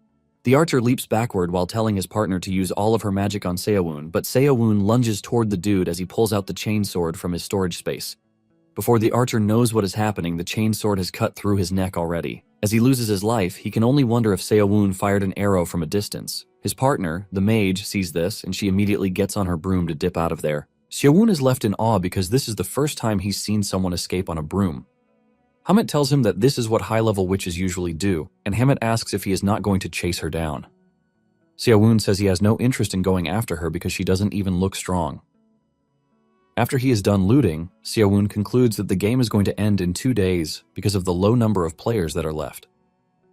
However, he soon regrets his assumption because the game ran till day 20, and the number of players didn't even reduce by 1. After staying in a tree and almost dying of boredom, Seo-woon whips out the airboard and Hamet asks him if he is going for a patrol again. Seo-woon replies that he has no choice. Since the players are hiding, he has to go find them himself. He remembers that he was able to hunt up until day 5, but after that, finding a single player turned into an impossible mission. He has basically spent the last 10 days actively scouring the area for anyone still in hiding. Seo-woon asks Hamet if he can feel anything because tracking down the players is quite exhausting. Hamet replies that he can't sense anything, and everything remains quiet just like the day before. Seo-woon mocks him, saying he was happy because he thought he got a good radar, but it turns out that Hamet is useless. In Hamet's defense, he lets Seo-woon know that unless the enemy gives off bloodlust, there is nothing he can do. Even though the map area had shrunk to a sixth of its original size, there were still plenty of places to hide. Hamet then tells Seo-woon to stop searching desperately because the players will come out eventually. Seo-woon then tells Hamet to think about the whole situation. He mentions that the kill feed is already filled with his name, and if it ends up turning into an 11 versus 1, he is done for. Seo-woon lets Hamet know that he has to reduce the number of survivors to prevent this. Upon hearing this, Hamet tells Seo-woon that instead of wasting time, he should hunt down the Black Argon. Seo-woon is confused, and he asks Hamet what the Black Argon is. Hamet reveals that it is the buff monster in the area, and Seo-woon freaks out when he hears what Hamet is suggesting for him. Seo-woon tells him that there is no way he is taking down the giant snake on his own, but Hamet urges him to try it out, saying there is no way he is going to lose to the snake. Seo-woon is forced to ask Hamet again if he thinks he can actually beat the snake, and Hamet assures him that he can. Moments later, the players are seen fighting the giant snake, and it appears that they have almost taken it down after so much effort. Suddenly, they sense Seo-woon's presence coming in their direction, and the players start panicking. They aim to finish off the snake before Seo-woon catches them there. Hamet tells Seo-woon that the player's mana detection has already picked up on him, and Seo-woon says he is aware of this. Seo-woon leaps into range, saying he is pretty sure that they are panicking now that they know he is in the area. The moment he gets there, Seo-woon realizes that all the remaining players are on the scene. Seo-woon wonders why he is always the one getting ganged up on, and he reaches into his storage space to whip out his bow. One of the players is busy cutting up the snake when Seo-woon fires a lightning arrow into his back, shocking him so much that it leaves him open for the snake to finish him off. The players freak out because they know Seo-woon is the one attacking them, but they can't figure out where the arrow came from just yet. One of them tells the group that they have to forget about the hunt first because if this continues, they are going to get wiped out. Just then, Seo-woon sees an arrow coming his way, forcing him to change position. The dude then tells their mages to cast detection magic and prioritize killing Seo-woon instead. Seo-woon realizes that they have a sharp-minded person among them and decides that he has to end things quickly. He draws his bow with all of his strength, while pouring all his energy into it. He fires the arrow at the snake, hitting it on the head, and the snake screams out in agony as the lightning runs through its body, depleting the rest of its tiny HP. The players watch in shock as the monster is defeated, and they start asking which of the teams got the buff. Just then, they get the information that Seo-woon was the one who defeated the snake, and his stats are going to increase by 30% for 10 days. Instead of backing off, the players decide to attack Seo-woon all at once with the belief that they can overwhelm him, since it is just a 30% boost. Seo-woon leaps down from the treetop to engage the group. A fierce battle breaks out between the two groups, and Seo-woon's first attack gets repelled, so he figures out that he has to take care of their barrier first. He punches one of the mages, killing him on the spot, and with this, Seo-woon marks his first kill among the group. With the team swarming him, Seo-woon takes off his cloak since it is pretty useless. He notices that the team is wary and they don't want to make a move until they have gauged his true strength. Seo-woon concludes that the mage who has lost his barrier will be his first prey. Without wasting time, Seowon leaps into the air, lunging toward the mage, and the moment the warrior notices this, he screams at the others, telling them to protect the mage at all costs. The others yell back at him, telling him that they are only listening to him because they are fighting to take down a common enemy. Seowon is surprised to see that the group is actually teaming up on him, which is out of character for them. Before he can get to the mage, they have formed a wall around him to block his attack. However, this is not enough as Seowon breaks through their defense with his power. He breaks the warrior's shield, but before he can relax, the martial artist swings his sword at him from behind. Seowon almost gets hit because the weapon is a flexible sword, which is able to stretch. Since it has come to this, Seowon figures out that a counter will work best and he manages to push the dude backward. However, he is surprised to see just how well the team is working together. Seowon soon finds himself trapped between the two deadly warriors, and when he realizes that he is about to be cut down, Seowon tells Hamit to change form to what he is currently thinking. Hamit follows through and changes into a shield to block the majority of the attack, but his face still gets cut. Nonetheless, this gives Seowon the chance to punch the big guy in the face to shatter his head, killing him on the spot. With this, Seowon realizes that he has just 8 people left, but one of the mages suddenly tells Seowon that they are prepared to take him down since they have seen how notorious he can be. In fact, they have developed a countermeasure just for him, and the blonde head mage tells Seowon that she has been waiting for this exact moment. Just then, she hits Seowon with a spell, and it is after he gets hit that he realizes that he is in trouble. It turns out that it is a debuff spell that reduces stats by 40% for 30 minutes. Seowon starts regretting his decision not to have dealt with the woman first. Now that Seowon is suffering from a debuff, the players figure out that it is time to overwhelm him because he is even weaker than before. Seowon is also not going to sit around and let the players just kill him for fun. Seowon fights back hard, kicking the first dude in the chest. The dude is able to block the attack, and by doing this, he realizes that the mage's debuff spell is working. It provides even more encouragement for the group to go after Seowon, and Seowon tries to escape by leaping into the air. However, he gets struck by a mega flame attack that knocks him to the ground. Seowon realizes that he is only able to hold out because the 30% buff he got is offsetting the 40% buff that the mage placed on him. He realizes that the mega flame attack that just hit him would have killed him instantly if he hadn't gotten the 30% buff from the snake monster. Seowon realizes that the way forward is to kill the witch and break the debuff spell. The players commend Seowon for not dying to the mega attack that they used on him, but they are not about to stop, since they have decided to switch to close combat. Seowon realizes that the dude who is in charge is a pain, and he should have just killed him using a surprise attack. Just then, he notices that Lyle has just been standing there, doing nothing. One of the mages then launches a powerful attack that puts Seowon on his back. He realizes that he is being choked out to prevent him from running around. Just when he thinks it is over, a stone attack appears from underneath, slapping him so hard to the ground. The close combat warriors immediately descend on him, ready to finish the job. At that same moment, Lyle takes out the mage who cast the debuff spell on Seowon, killing her with a wind attack. The moment this happens, her debuff magic wears off, freeing Seowon from her curse, and Seowon is able to dodge the incoming attack. He punches the leader of the group in the chest, putting a big hole in him. The dude is left in shock since Seowon shouldn't have been able to do this. Seowon sits up and realizes that it was Lyle who helped him. Knowing that he is about to die, Lyle tells Seowon to win the game. One of the players then stabbed Lyle in the back, killing him on the spot. The moment Seowon witnessed Lyle's death, he was overtaken by a violent anger. All he gave Lyle were a few items, but he never thought he would care what happened to the boy. Seowon starts running through the players with insane anger because they had the guts to kill a child without hesitation. A lot of questions ran through his mind, overwhelming him with anger, and before he knew it, he had killed everybody on the field. He came back to his senses only when he was hit with the congratulatory message for winning the game.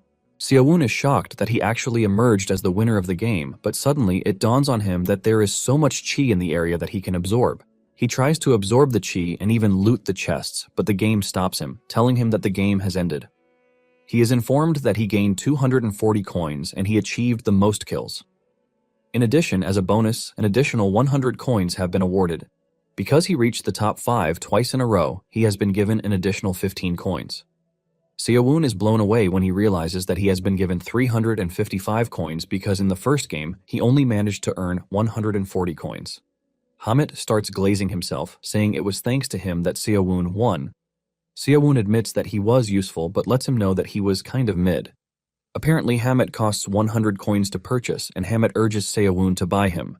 However, Seo-woon lets him know that he has no interest in paying 100 coins for him because he is overpriced. Hamit disagrees, saying being able to purchase a magnificent being like him for 100 coins is a steal. Seo-woon is not convinced, and he says there are other things that are more useful, like the Cloak of Hiding, which costs 70 coins. In fact, he is thinking of trying out the golden weapon box since it is on the list.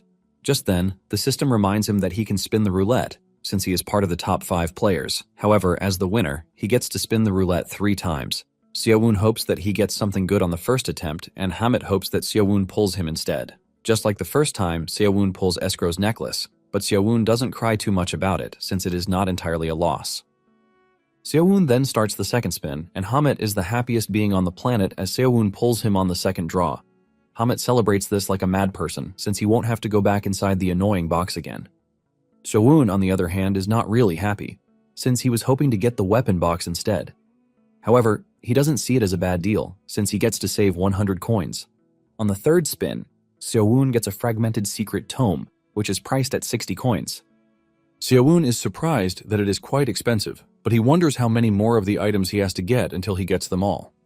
After going through everything thoroughly, Seo-woon decides to buy a 4-circle stone, an Iceland spellbook, a vital essence pill, Tokar's ring, and the Cloak of Hiding. In the end, he still has 49 coins left, which he believes would come in handy in the next game. After he is done with his selection, the system wishes him luck in the next game, and he is transported back to reality. Seo-woon returns to the park where he vanished from, and to his horror, there are 2 hikers in sight. The 2 are immediately disgusted once they see how bloodied he is. To try to calm them down, Seo-woon lies that it is fake blood because they are shooting a movie in the area. Deep down, Seo-woon doesn't want this to happen every freaking time because it is going to be so annoying. Seo-woon then returns home, but even though it is just his second game, he can already see how much stronger he has become. Seo-woon takes off his bloodied jersey and dumps it in the trash, mourning it because it was his favorite jersey. Without wasting time, Seo-woon sits in the lotus position and he whips out the 4-circle stone. 6 hours later, he had used the 4-circle stone and the red cloud pill. Just like before, his room heats up as if it were a boiling room. Seo-woon gets on his feet, totally refreshed and recharged. He feels like his mana and base stats have increased too, but he decides to check them first before getting something to eat. He opens his information, and he is surprised to see just how much his inner energy and mana have increased. He can't believe that he has grown this much in just 2 games, and he can't wait to see how much he will grow in the next games. He is thinking about getting something to eat when Hamit yells at him, asking him how long he plans to ignore him. Seo-woon then reaches into the storage space to bring him out, while urging him to talk quietly. Hamit asks Seo-woon why he is keeping him in the storage space, and Seo-woon tells him that he might have a great ability, but he is quite noisy. Hamit tells Seo-woon that there is nothing noisy about him because weapons like him are rare. Seo-woon ignores him and then calls the low-budget Siri on his phone to help him find nearby Chinese restaurants. Hamit is shocked when he hears Seo-woon's phone speak back to him, and Seo-woon lets him know that in his world, there is no shortage of tools like Hamit that can speak. Seo-woon crushes Hamit's ego, telling him that he is not a big deal in his world. Hamit argues that he is not special just because he can talk, but being an amazing weapon is what makes him special. Seo-woon continues talking casually, saying he can't even tell Hamit to transform into a longsword because in this world, one needs a permit for that.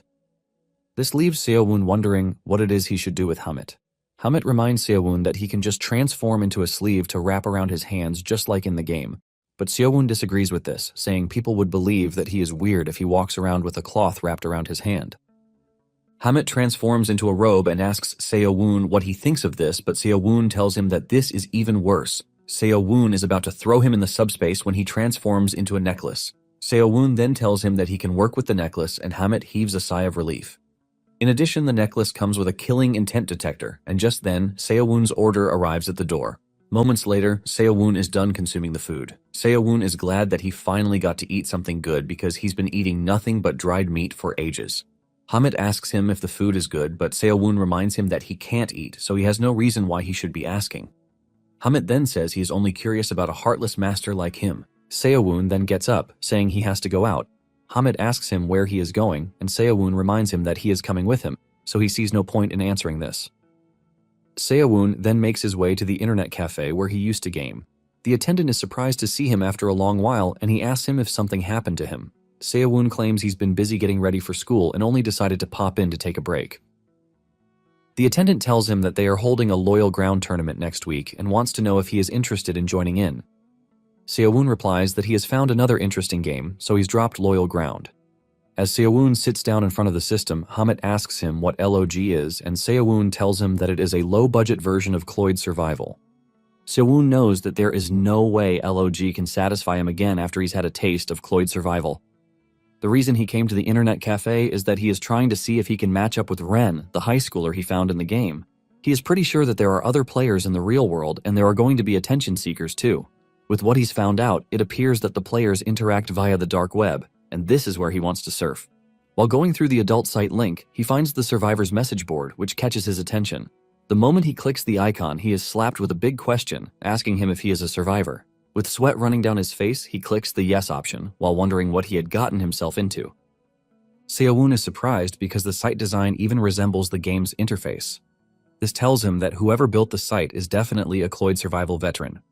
A chat box then appears on the screen, telling Seowoon to get lost if he is there to just mess around. Seowoon figures out that it is a bot that is trying to kick out kids or impersonators. He wonders if it needs a secret code or a specific pattern for the answers. Seowoon asks the bot if it knows the password, but the next reply he gets is for him to get lost, while the bot also tells him that it is aware of his location. The bot tells Seowoon that he shouldn't even be there since he can't protect himself while using the dark web. Seowoon is blown away at how hackers do their thing, and the chatbot tells him to close the PC. However, Seowoon doesn't do this, and the chatbot asks him if he is not scared. Seowoon replies that he is not because he is already impatient that he doesn't have access yet. The chatbot then tells Seowoon to prove that he is a survivor. Seowoon wonders how he is supposed to prove this, and just then, an image appears on the screen. It is a scattered puzzle, and when Seowoon sees it, he realizes that it is the statue from inside the game. Seowoon cannot believe that this is all he had to do, and he is pissed that they didn't keep the whole thing simple from the start. Once he is done with the puzzle, the site informs him that the authentication is successful, and he is welcome to the site. The chat asks him how many runs he's had in the game, but Seowoon doesn't answer this, saying it is a bit personal. The chat agrees with him, then tells him to log in with the ID that was sent to him, promising that their top-class hackers will protect him 24/7. Seowoon then snaps the ID and password so he can use them next time. Once he's logged in on the site, Seowoon starts surfing, looking at where he should start from. He decides to check out the beginner's tip first. From the first tip, he learns that governments around the world are trying desperately to bring ability users under control, and under no circumstances should a player ever reveal their abilities in public. For the second tip, Seowoon is informed that he is not the only player, as the numbers are increasing by the day, so he should not get carried away, thinking he is special. Also, there are government-backed private organizations that are hunting down beginners. It turns out that they are ready to use whatever means necessary to prevent chaos caused by ability users. Seowoon freaks out when he sees this because it is basically an active threat. Furthermore, Seowoon is informed that if he wants to sell items obtained from the game, there are broker sites and wealthy buyers from all over the world on the dark web who are willing to purchase directly. He can also visit these sites to convert his items into cash. Seowoon realizes that by doing this, he might find himself earning a stable income in no time. Seowoon decides to check out the market site and see the worth of the items he got. As he goes through the forum, he realizes that there are a ton of items he hasn't even seen before. There is a particular item, the Witch's Elixir, which is going for 20 million won, and the buyer has a deadline on it. Seowoon thinks he's seen it all until he runs into an item that is bidding for 100 million won. It is the failed Ointment Court Empire exclusive that guarantees hair growth on applied areas.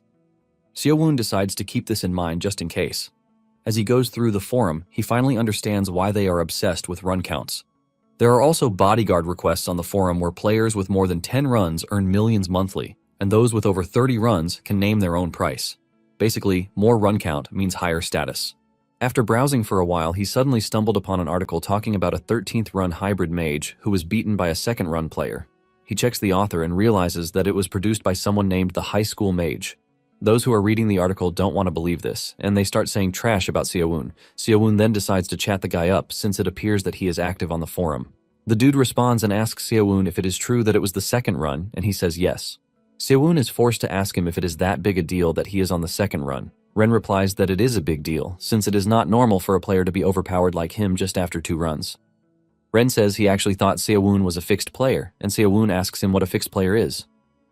The moment Seowoon asks this question, Ren confirms that Seowoon is truly a noob in the game. He explains that everyone starts as a free player, but once they meet certain conditions, they can rank up to become a fixed player. Apparently, the tutorial match only happens once for free players, but most people don't even notice it. In fact, it took Ren until his 13th run to notice. Ren then asks Seowon if he can get his contact info, assuring Seowon that there is a lot he can teach him, since he is still a beginner. Seowon is taken aback, wondering if the dude is looking for a way to settle the score one-on-one in real life. Seowon tells Ren that he just can't trust him because he asked for it, and Ren assures Seowon that he is never going to regret it because he is going to rank up as a fixed player soon, which means he's going to need a fixed team nonetheless. Seowon is still confused about what the fixed team means, and Ren suggests that they meet up instead. Seowon suggests a meeting point, and Ren promises to be there in an hour. As he leaves the cafe, Seowon is left wondering if meeting Ren is a good idea. An hour later, Seowon arrives at the meeting location, and moments later, a dude on a bike shows up. His bike is so loud that everyone on the scene believes that he is trying to show off. No one knows who he is, since he has a helmet covering his head. Seowon sees this, and he is impressed by the dude's guts to ride a bike into a crowded street. He believes that the dude is some rich kid, and suddenly the dude on the bike turns to look at him. Seowon freezes up in shock, wondering if he had stared at the dude too much. Just then, the dude takes off his helmet to reveal that he is Ren, and he tells Seowon that he is the high school mage that he is there to meet. Seowon is taken aback since it is his first time meeting someone he killed in-game. However, this doesn't take away the fact that the dude has a punchable face. The two then settle down in a cafe, and Seowon asks Ren why he called him out to meet physically. Ren goes straight to the point, telling Seowon that he would like to join his team. Seowon reminds Ren that he already said this when they were chatting, but he doesn't know exactly what it means. Ren continues talking, reminding Seowon that they are both free players. Seeing how loud he is, Seowon urges him to keep his voice down before someone hears them. However, Ren tells him that it is fine thanks to the pendant he is wearing. Apparently, no one aside from them can hear the conversation. Seowon is blown away and he asks Ren if he brought the item from the game, but Ren reveals that it was crafted in the real world by a player who specialized as an alchemist. It then dawns on Ren again that Seowon is truly a noob in the game. Ren then asks Seowon about his results, and Seowon reveals that he took second on his first run, but first place on his second run. Ren is blown away by this, revealing that he's only ever heard of consecutive top placements on the forums, and Seowon claims that he was just lucky. Ren mentions that he's only made it to the top 5 once, and he's almost retired several times. Seowon asks him what he means by retired, and Ren explains that it is basically elimination. If a player fails to make the cut, they can never log into the game again.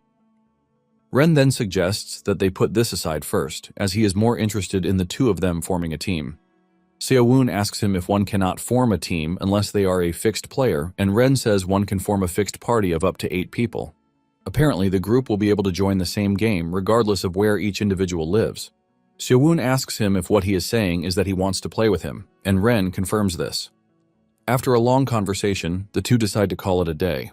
On his way back home, Hamit reminds Seowon that Ren used to be his enemy, but it is weird that he is willing to team up with him. Seowon tells Hamit that it is just a game and he doesn't hold grudges. In addition, he believes that it is better to have teammates who follow orders. Hamit continues saying why it might be the wrong decision, but Seowon maintains that everything is a risk. Suddenly, Hamit senses killing intent aimed at Seowon, and he lets him know that there are 3 assailants. He immediately asks if he should transform into a weapon to get the job done pretty fast. However, Seowon doesn't think there is any need for this, since the trio is so trash that they can't even hide their own presence. Seowon is able to deduce where the trio is hiding individually. Once he figures out where they are hiding, Seowon confidently tells them to come out of their hiding places. Since he's onto them, the trio walks out boastfully, telling Seowon to stop talking big because he doesn't know what they are capable of. Seowon then asks the group to state their business. The bald-headed dude cannot believe just how proud Seowon is, and he tells him to cooperate if he doesn't want to get hurt. Hearing how they speak and behave, Seowon immediately figures out that they are the beginner hunters from the forum who like to prey on rookies. Hamid asks again if he should transform into a weapon, but Seowon tells him that there is no need for this, saying it is not worth the effort. Seowon stands firm, unleashing an overwhelming aura that puts fear in their bodies. Seowon then tells the group that he is willing to let them go if they turn back immediately. The leader of the group tries to get Seowon to lower his guard, telling him that he is classified as a terrorist by the government, while claiming that they are working for the state. He urges Seowon to cooperate or fall under the category of being a terrorist. He tells Seowon that just by showing off his abilities in a residential area, he has committed a crime. Seowon then assures the group that if they leave him be, he is not going to bother with them, and even if they want his cooperation, they should bring a warrant because he is not stupid enough to follow people who don't have official authority. One of them decides to act rashly by jumping towards Seowon from behind, and Seowon immediately reacts to this. He turns around so fast that he throws a punch at his face, but holds back at the last second just to show him that he can actually punch him down if he wants to. Seowon reminds them that they are the ones who drew their weapons first. The leader of the group realizes that they have fallen into Seowon's trap, and he scolds his colleague for acting rashly. Seowon then tells the dude that he finds it insulting that he actually believes that the group can restrain him. Seowon asks them if he looks like a beginner to them.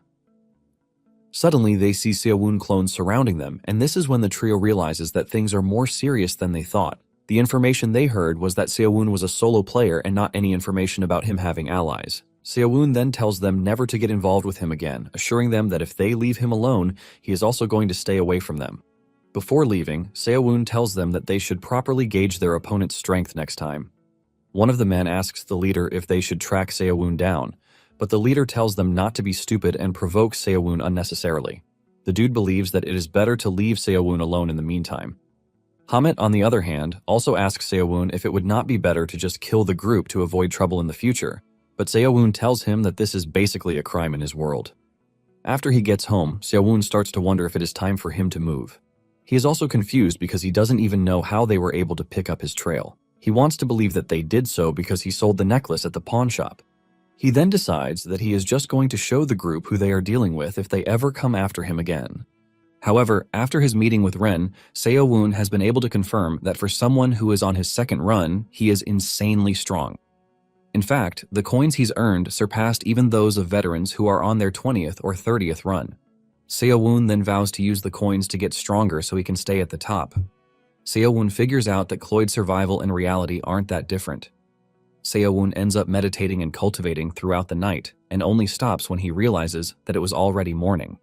However, he's only gathered a small amount of inner energy, and this tells him that training in the real world is too inefficient. He then decides to use Ren's method, which he had suggested. When Seowon met with Ren in the cafe the night before, Ren admitted that they knew nothing about each other. He suggests that to build trust, they should train together until the next game. Seowon asks him what he means by this, and he reveals that it is quite obvious that one can refine their in-game skills through practice. However, they can't train in public places, which is why fixed teams go as far as renting private islands just to train. Before forming a fixed team, Ren says they have to deepen their bond and trust through training, which is basically killing two birds with one stone. Ren admits that Seowon defeated him badly, but Ren assures Seowon that he is a decent player even though he is not as strong as him. In the end, the two exchanged contact info, and Seowon didn't even expect that he would be reaching out to Ren that soon. However, he has no choice, since Ren is the only one around who knows much about the game. Seowon then puts a call through to Ren, telling him that the government lapdogs showed up the night before.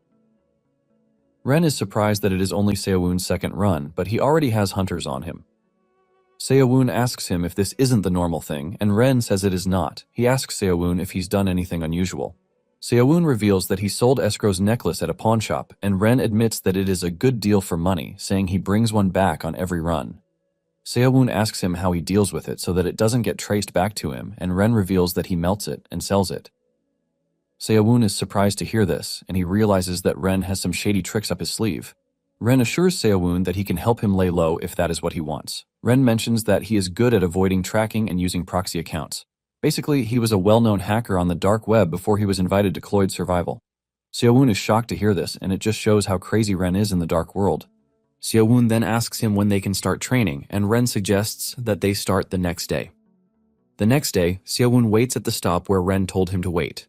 Ren arrives with his bike and tells Seowon to hop on so that they can get supplies at the supermarket near the training grounds. Seowon is curious to know where the training ground is, and Ren says it is going to take them about 1 hour. Seowon asks where the location is, and Ren reveals that he bought a small mountain in the suburbs where he built a training ground. Seowon is blown away when he hears this, forcing him to ask Ren just how rich he is. Ren casually asks Seowon if he thinks he is rich, and everything just pisses Seowon off subtly. He promises himself that on his next run, he is going to bring back a lot of valuables because he can't believe how pathetic he looks as he holds onto a high schooler's waist while riding. An hour later, they arrive at the mountain, but there is a fence around it, and Ren tells Seowon that they have to move on foot from that point. Seowon is blown away at the fact that Ren could buy a mountain and even fence it, and he talks about how convenient it is for Ren to have money. Ren tells Seowon that he has the wrong idea about him because he is a profit-focused player. All his assets came from the loot he brought back from the game, and as they dash to where the training center is, Seo-woon asks him if he didn't do all of these with his parents' money. Ren reveals that it is a long story, but he tells Seo-woon that he already knew about Cloyd's survival before he was invited, thanks to his deep web activities. In fact, he only brings back items that have value in the real world. Since he has been in the game 13 times, Seo-woon asks Ren how much he's made in this time. Ren mentions that he has 2 houses, the mountain, some other land, and a bit of stock too. In addition, he has about 80 million yen in cash that he saved. Seo-woon cannot believe his ears when he hears just how much Ren has made, and he ends up losing his balance, causing him to fall face first into the ground. Upon arriving at the training center, Seo-woon finds a crystal standing in the middle of the gym, and he asks Ren if he brought it back from the game too. Ren reveals that it is a barrier stone that, once it is activated, everything within its range becomes completely invisible from the outside. Seo-woon then asks him why he didn't use it inside the game, and Ren mentions that it was made by an alchemist in real life, using materials from the game, so it basically can't be taken into the game. Seo-woon is surprised when he learns that there is no way to bring real-life items into the game. Ren tells him that an advanced subspace ring can drop them in fixed-player games, which is the only way it can be possible. Seo-woon figures out that this can only be obtained once one becomes a fixed player. Seo-woon then suggests that they eat because he is hungry, but Ren asks to have a match first. Ren whips out his staff, telling Seo-woon that after he lost to him in the game, he's been training hard. Ren then suggests that they confirm each other's strength before training, and Seo-woon is surprised that Ren really wants to fight him. Ren lets him know that it would hurt him if he holds back too. Hamit asks if he should transform into a weapon, but Seo-woon tells him to watch in the meantime. Ren makes the first move by unleashing a lightning strike, but Seo-woon leaps into the air to dodge this. He leaps toward Ren, aiming to finish the fight with one strike, but Ren puts up a barrier to block his attack. Seo-woon's attack is blocked halfway, and he admits that this is the toughest barrier he's faced.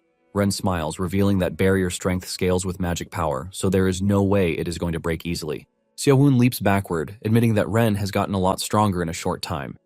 He says he believed that mages who just spam spells were trash, but with the way things are, it appears that he is going to take things seriously. Seo-woon then activates the shadow clones and they dash toward Ren, but Ren fries them all with lightning magic. Seo-woon uses the opportunity to leap toward Ren, telling him that he is not the only one who can use magic. Seo-woon unleashes Ice Lance magic at Ren's location, forcing him to put up a flame wall while boasting that he is never going to die to such trash magic. Seo-woon appears out of nowhere, swinging punches at him, but Ren dodges them elegantly. Seo-woon admits that Ren is pretty good for a mage, and suddenly, Seo-woon's legs get caught in an ice trap. Ren assures him that he is not escaping this easily because it is an Earthbinder restraint spell. Ren boasts that he is not like the usual mages who know just a few spells. Ren then conjures a big lightning strike to roast Seo-woon, but while he is still celebrating that he's won, he feels a slight punch behind him. He turns around in shock to see Seo-woon smiling at him. He freaks out, asking Seo-woon when he got behind him, and Seo-woon tells him that what he took down was a clone. Ren is completely blown away because he didn't even feel anything, even at that distance. Seo-woon tells him that he has been practicing hiding his presence recently. He asks Ren how it is, and Ren admits that it is so good that he wouldn't even notice it if they were in combat. Seo-woon tells Ren that this only means he hasn't mastered his inner energy. Ren asks Seo-woon if he held back, and Seo-woon confirms this. Ren sighs in disappointment, realizing that there is no way he can go up against Seo-woon alone. Seo-woon then commends him, telling him that his magic has gotten a lot stronger. He asks him if he used a high circle stone, and Ren reveals that it is thanks to the staff he made using the materials from the last game. Apparently, it amplifies magic power by 90% and strengthens spells. In addition, it can store up to 5 spells. Seo-woon freaks out when he hears that one can create an item that is overpowered like that from items in the game. Ren says he can't bring it into the game just yet, but the moment he becomes a fixed player, he will be able to do that. Seo-woon is overwhelmed, admitting that he's never seen anything like that in-game. Seo-woon says this would be worth around 200 coins, but Ren lets him know that coin value doesn't always match item value. Ren mentions that in Cloyd, most items can be obtained ridiculously cheaply, except for specific ones, which is why someone like him can make money even with a few coins. Ren explains that people who drop out and can't go back to Cloyd survival often become alchemists to focus on crafting. Ren says they even find it more fun because they are making money, which is the best of both worlds. Seo-woon hears this, and just concludes that people have different tastes in things. Seo-woon then tells Ren that it is time to eat, since they have already fought. Ren asks Seo-woon how many coins he's earned so far, and Seo-woon replies that it is under 500 coins. Ren almost passes out in shock when he hears this, telling Seo-woon that he is actually the rich one between them. Seo-woon lets Ren know that he traded most of it for elixirs and items, so they are gone. Ren asks Seo-woon if he dumped all of his items into stat upgrade without thinking twice, telling him that it is a waste because with 500 coins, he could have made a fortune. Seo-woon dunks on him with this, telling him that he is still at his low level because he is always thinking about money. Ren admits that he has a point when it comes to this. Meanwhile, the private organization that went after Seo-woon has taken the reports back to their boss, a giant, scary dude named Tatsuya. After the reports given to him by his underlings, he concludes that Seo-woon is someone worth keeping an eye on, even though they don't know his identity and whereabouts just yet, only the fact that he sold Escrow's necklace at a pawn shop. Back on the mountain, Seo-woon is doing his best, training his skills, especially the shadow clones. He pushes himself to the extreme and soon finds out that the limit on the number of clones is 7, and trying to create more clones is asking for too much. While he is doing his own training, Ren is also engaging in his own training session, unleashing magic spells all over the place. Seo-woon is surprised to see Ren firing off high-level spells multiple times as if they were low-level spells. Even with this, Ren believes that he can still push himself more. Seo-woon tells the dude to stop training and let them eat first because he is already hungry. A few minutes later, Seo-woon had cooked up a pot of ramen for them. He can't believe that he has been stuck on kitchen duty since the first day. Seo-woon notices that Ren has been on call with someone for a while and he concludes that it is his girlfriend. Ren clears the air, revealing that the person he is calling is his little sister. Seo-woon still uses the opportunity to dunk on Ren, saying it must really be nice to be rich because his family will always be happy. Ren then replies saying he and his sister are pretty close because she is the only family. The moment Seo-woon hears this, he freezes up in shock. Ren explains that he and his sister are the only ones left because his parents passed away when he was in middle school. Seo-woon is overwhelmed with guilt and he asks Ren why he didn't say anything. Ren says it is not really a fun story and he didn't even mind the fact that Seo-woon was treating him like a spoiled rich kid. Apparently his parents died in a drunk driving accident and it was 4 years ago. When it happened, relatives who hadn't visited them in years suddenly showed up at the funeral, acting like they were the ones in charge. It was later that Ren found out that the condolence money was split among their relatives. One day, Ren's sister had asked him to help tell their uncle and aunt about their parents' day at school, but Ren screamed at her, telling her to tell them herself. Ren still hates the fact that he yelled at her back then, but he believes that it was because he was overwhelmed after losing his parents. To make it worse, he was getting bullied at school at the time. He got beaten almost every day, and when he returned home, he had to deal with the pressure of having to support the family. In the end, he shut himself in his room and just browsed the deep web all the time. It was during this time that he found out that he has a talent for hacking. This was the first time he learned about Cloyd survival. In the beginning, he couldn't believe that something like that existed, but as he continued researching, he got absorbed in it all. He started thinking this might change his life, hoping that he would get invited too. However, the invitation didn't come, and one day, the lease on the house where they were living with their parents ended, forcing them to move from the spacious 3-bedroom apartment in the city to a cramped semi-basement unit in the suburbs. His uncle had claimed that it was because of the rising cost, but he later found out that his uncle had embezzled their house deposit. It was at this point that Ren realized that it was he and his sister against the world. One day, Ren ran to the streets, screaming at the top of his voice, asking the divine beings why he and his sister kept suffering. Tears ran down Ren's face because he believed that the world had abandoned them. He is in the middle of his rant when he gets his first invitation to the game. This was 2 years ago, and Seo-woon asks him if he has settled things with the guys who bullied him. Ren replies that he didn't do anything because they ended up going to different high schools. In addition, he didn't even have an interest in causing trouble because if he got arrested, no one would take care of his sister. Ren admits that moving far away actually made things better.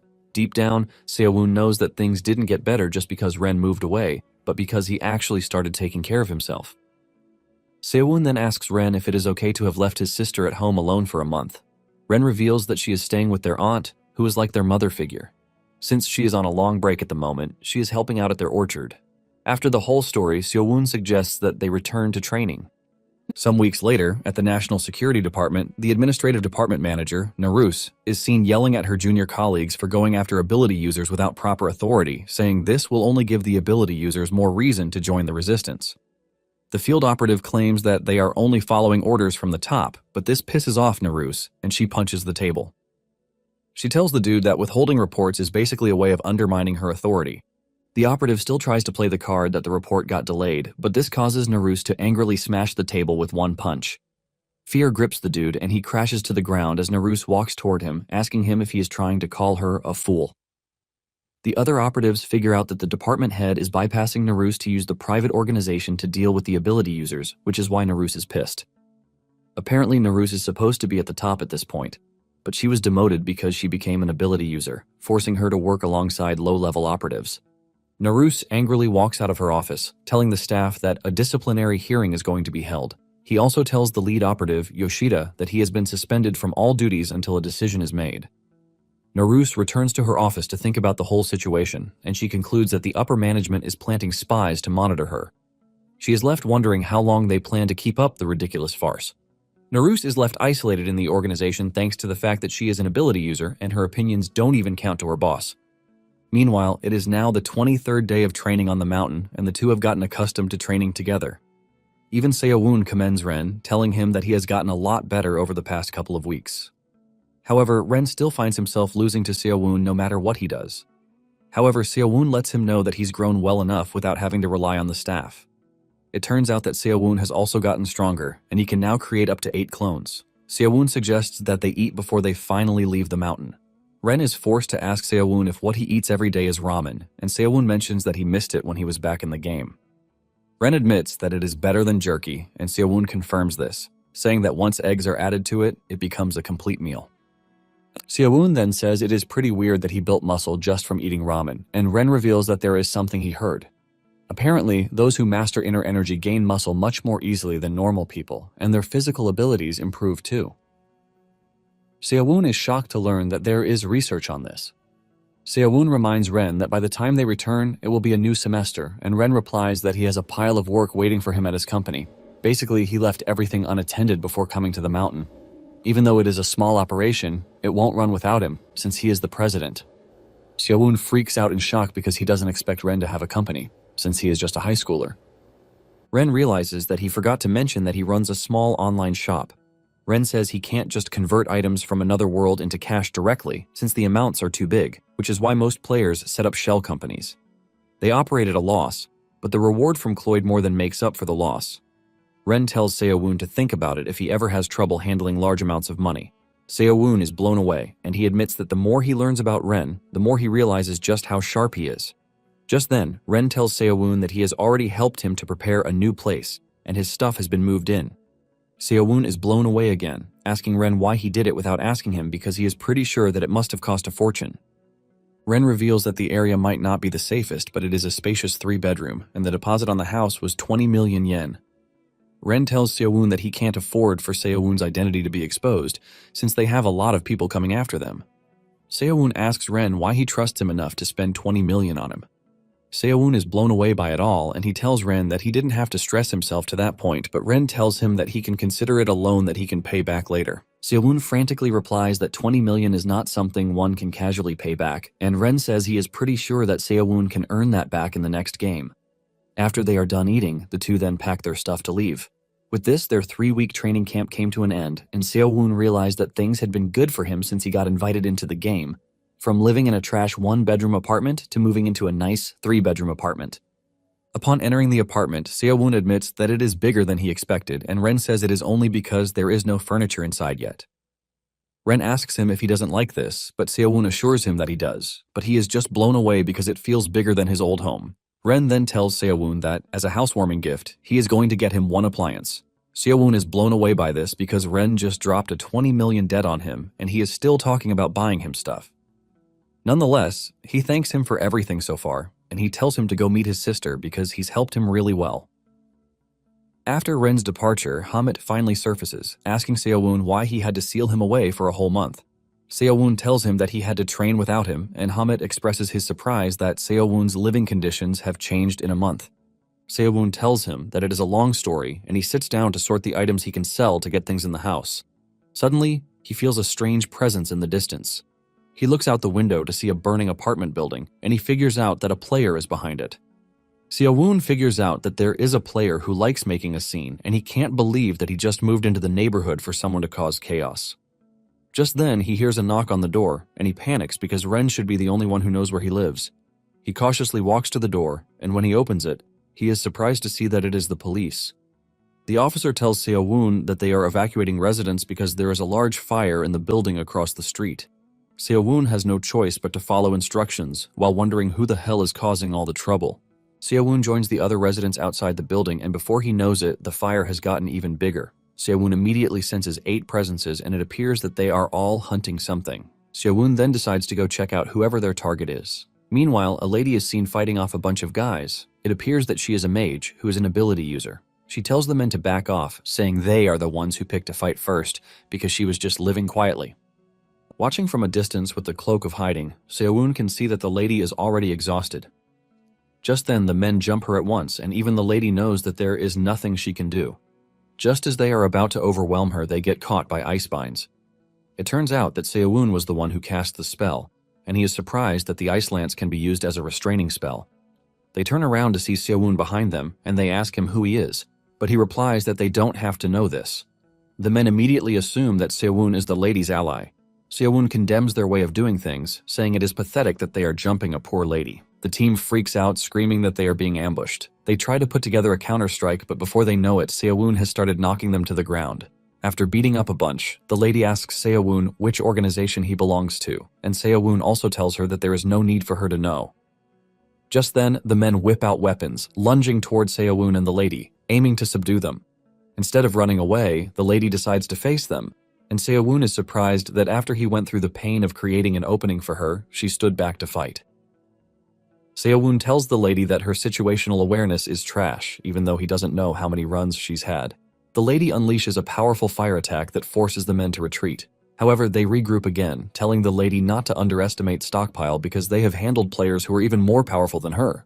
However, Seo-woon steps in again, appearing behind the dude with the sword, punching him so hard that his head almost caves in.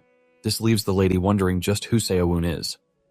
Before she knows what is happening, Seo-woon grabs her, dragging her away from the scene before the men can regroup. Once he makes sure that they are not being followed, Seo-woon dumps the lady on a rooftop. She has been screaming to be dropped since, and Seo-woon berates her, telling her that she is a pretty noisy woman. The lady argues that carrying her along like a grocery bag is quite rude, and she almost threw up. She asks Seo-woon if he is from another resistance group because she hasn't seen him before in their organization. Seo-woon replies that he isn't, and she asks if he is part of a private organization or a government agency. Seo-woon simply says no, but the lady doesn't want to believe this because Seo-woon was basically fighting the guys who wanted to catch him. She asks Seo-woon if there is another organization or group that she doesn't know about. Seo-woon replies that he is just an ordinary passerby, and when the lady remains persistent, Seo-woon tells her to just consider herself lucky and lie low. Seo-woon lets her know that he is not going to save her next time, and after saying this, he dashes off. Basically, Seo-woon helped just because he didn't like how the government guys operate. However, he still doesn't understand why he had to stick his neck out in such a situation. He wonders if it is some sort of dumb sense of kinship as a player, or if he was just playing hero without realizing it. Moments later, Seo-woon returns to his house, and Hamet tells him that what he did was uncharacteristically merciful of him. Seo-woon replies that he just didn't like the dudes in suits. Just then, Ren calls him, telling him that he just saw an explosion near him, asking if he is fine. Seo-woon replies that he is good and reveals what he saw concerning the lady. Ren asks him if he got involved, and Seo-woon says yes. Ren freaks out, asking Seo-woon what he was thinking when he got himself involved. Since Seo-woon doesn't have a bed, he tears up tissue on the floor to lie on it, and he tells Ren that he initially had plans to just watch, but he decided to step in when he saw them ganging up on a single woman. Ren cannot believe that Seo-woon is the one saying this when he was the one who was shooting arrows through people's heads in the game without thinking twice. Seo-woon argues that reality and Cloyd survival are different. Ren asks Seo-woon if they saw his face, but he says no, revealing that he was wearing the cloak of hiding. Ren tells him that private organizations can be managed, but if government agents take notice of him, it is going to be a big problem, so he urges him to be careful. Seo-woon admits that he also doesn't want to lose the new house he just got. After the call, Seo-woon decides to go to sleep with plans to get himself an electric blanket the following day. The following day, Naruse heads to the military hospital where the people Seo-woon beat up are being hospitalized. The moment Naruse enters the room, the team freaks out, but she yells at them, asking them what happened. The team leader mentions that they were ambushed during an operation, and Naruse yells at the dude, asking him why she wasn't informed about the mission when she is the department manager. She yells at the dude, asking him who gave him permission, as she wants to know who is going to take responsibility for their failure. Naruse is about to lose it when the general manager enters the room, revealing that he is the one who gave the permission.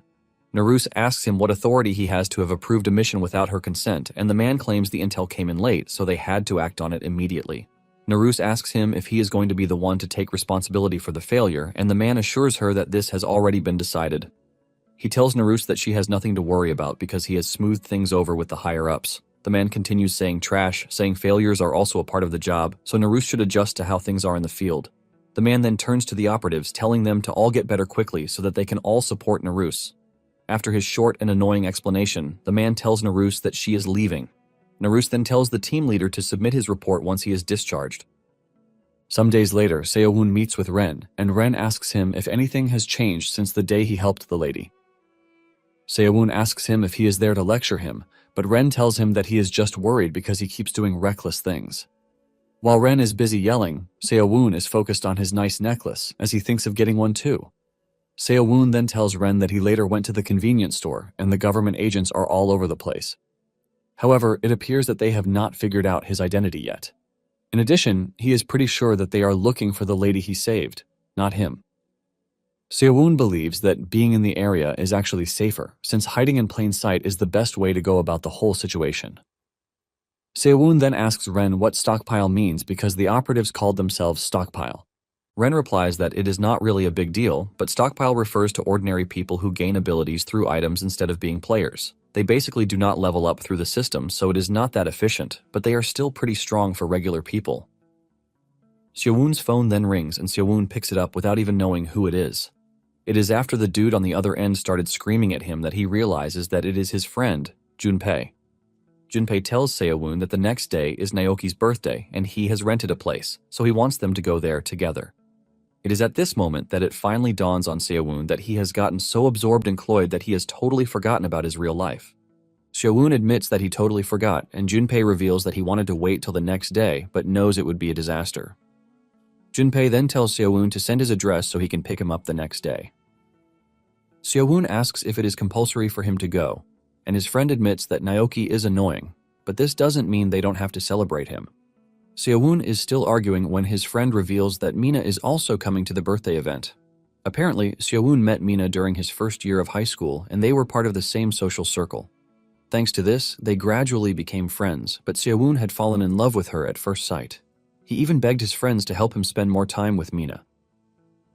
Seo-woon held everything in for a year, but the moment he finally summoned the courage to confess his love, everything came crumbling down. After this, Seo-woon didn't see Mina again for the rest of their second year. After the call with his friend, Ren asks Seo-woon if Mina was his first love. Seo-woon disgustingly asks Ren if he was listening to his conversation with some kind of magic, but Ren lets him know that the phone was pretty loud. Seo-woon replies that Mina wasn't exactly his first love, but was a one-sided crush. Seo-woon reveals that he got rejected, and Ren tells Seo-woon that he can teach him a 100% success confession technique. Seo-woon decides to hear what he has to say, and Ren tells Seo-woon not to give girls a reason to think about the whole thing. He lets him know that he has to strike at an unexpected moment, which is the most important task. Seo-woon asks him what he is supposed to do after this, and Ren tells him that he just has to look his crush in the eye and tell them he likes them while asking that they go out with him. Seo-woon is surprised that Ren is giving him such a simple method, and Ren claims that it works really well. He lets Seo-woon know that this is how he has gotten all of his relationships. Seo-woon immediately trashes all of his advice because there is no way he and Ren have had the same experiences. Seo-woon ends up leaving, urging Ren to get home safely. Ren teases him, wishing Seo-woon luck on his confession. The next morning, Junpei shows up early at Seo-woon's apartment, and Junpei is surprised to see that Seo-woon has changed from the usual awkward dude he knows. Junpei is also blown away by how big his apartment is, and Seo-woon claims that he is renting a room from someone he knows from school. Seo-woon is surprised to see that his friend now has a car, which is why he offered to come and pick him up. The dude reveals that he saved up and took a small loan to buy the vehicle. Seo-woon lets him know that he is most likely the only guy in their age range who has bought a car with their own money.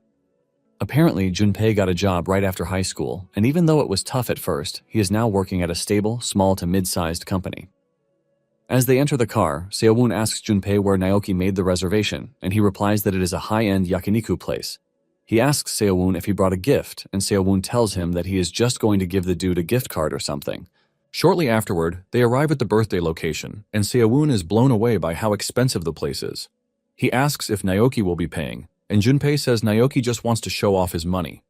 Upon entering, everyone immediately recognizes the two, and they call them the Shame Brothers. Apparently, the Shame Brothers is a name that was coined out of both their names. Seo-woon is asked if it is true that he went to the military, and he says yes, revealing that he is just planning to return to school. One of them taps him on the shoulder, asking Seo-woon where he got all of his muscle from, and Seo-woon replies that it is just light exercise. They are all having a good time when Naoki and Mina walk into the room. Naoki talks coldly to Seo-woon, but Seo-woon replies the best way he can. Seo-woon ignores the rest of his questions as he focuses on Mina. Naoki is pissed that he is talking to him, but he is looking elsewhere, and Seo-woon tries to cover everything up by telling Naoki that he's sent him a gift card as his birthday gift. However, Naoki taps Seo-woon on the shoulder, telling him that he doesn't need his gift card. Naoki tells Seo-woon to just sit and enjoy himself. Moments later, the party got more lively, and everyone started getting drunk. Seo-woon realizes that he has gotten so immersed in the game that he has totally forgotten about his real life. Seo-woon knows Naoki, who got rich through his parents, kept inviting him just to show off his superiority. In fact, the others at the party are the same because they look at someone like him and feel satisfied with their lives. Naoki soon steps out, saying he has to make a call. One of the dudes asks why Naoki and Mina entered together, and one of them replies that Naoki has been trying his best to win Mina over. Apparently, Mina even works at a company owned by Naoki's father. Some want to believe that Mina got close to Naoki because of this, but others doubt the possibility. Junpei then teases Seo-woon, asking him if he is there to see Mina, but Seo-woon lets him know that all he is talking about is in the past. Seo-woon admits that the meat that is served is pretty good, and this is when Naoki shows up, saying it is way too expensive for Seo-woon to afford. Naoki moves closer, asking Seo-woon if anything is bothering him, but he says it is nothing. In fact, he is glad that he got to see old faces. Naoki then tells him to look up, since he is ruining everyone's mood. Seo-woon cannot believe that the dude is still as annoying as ever. Naoki urges Seo-woon to tell him his problems, promising to solve them. Seo-woon admits that having a rich friend does help, and he tells Naoki that he is going to hit him up if he needs anything. Naoki continues by telling Seo-woon not to hold back because life is tough without status. Seo-woon even pours him a drink, but he uses this to talk down on Seo-woon, saying he pours it as the usual waiters do. He trash talks Seo-woon, saying he likes how he knows his place and doesn't cross the line. Tired of hearing the dude spew trash, Seo-woon slams his cup on the table, telling Naoki that he must be drunk, so he should go easy on the alcohol. This pisses Naoki off, and the others in the room start urging Naoki to chill out, but Seo-woon asks him if he has a problem with him. Naoki boastfully claims he has nothing against someone like Seo-woon because he is living the life of a loser, so he should act like it. Even Hamid is pissed, and he is already asking Seo-woon for permission to shut Naoki up, but Seo-woon just keeps mute, staring the dude in the face. The others start blaming Seo-woon for all that has happened, while holding Naoki back, so he doesn't fight. In fact, Naoki wants Seo-woon to apologize, but Seo-woon just gets up to leave, blaming himself for coming. Seo-woon tells the group that they are free to do whatever they like because he is leaving. He lets Naoki know that he is pathetic, the way he is desperate to show off his money, and this only makes Naoki even more pissed. As he walks through the street, Seo-woon is not entirely bothered about what happened because he is pretty sure he might not see them again. However, he is eager for the next game to come up. Meanwhile, Tatsuya and his organization soon get a report that they have tracked down Seo-woon. The moment Tatsuya hears this, he gets up from his seat, telling his boys to get ready to go after Seo-woon, since he is their person of interest.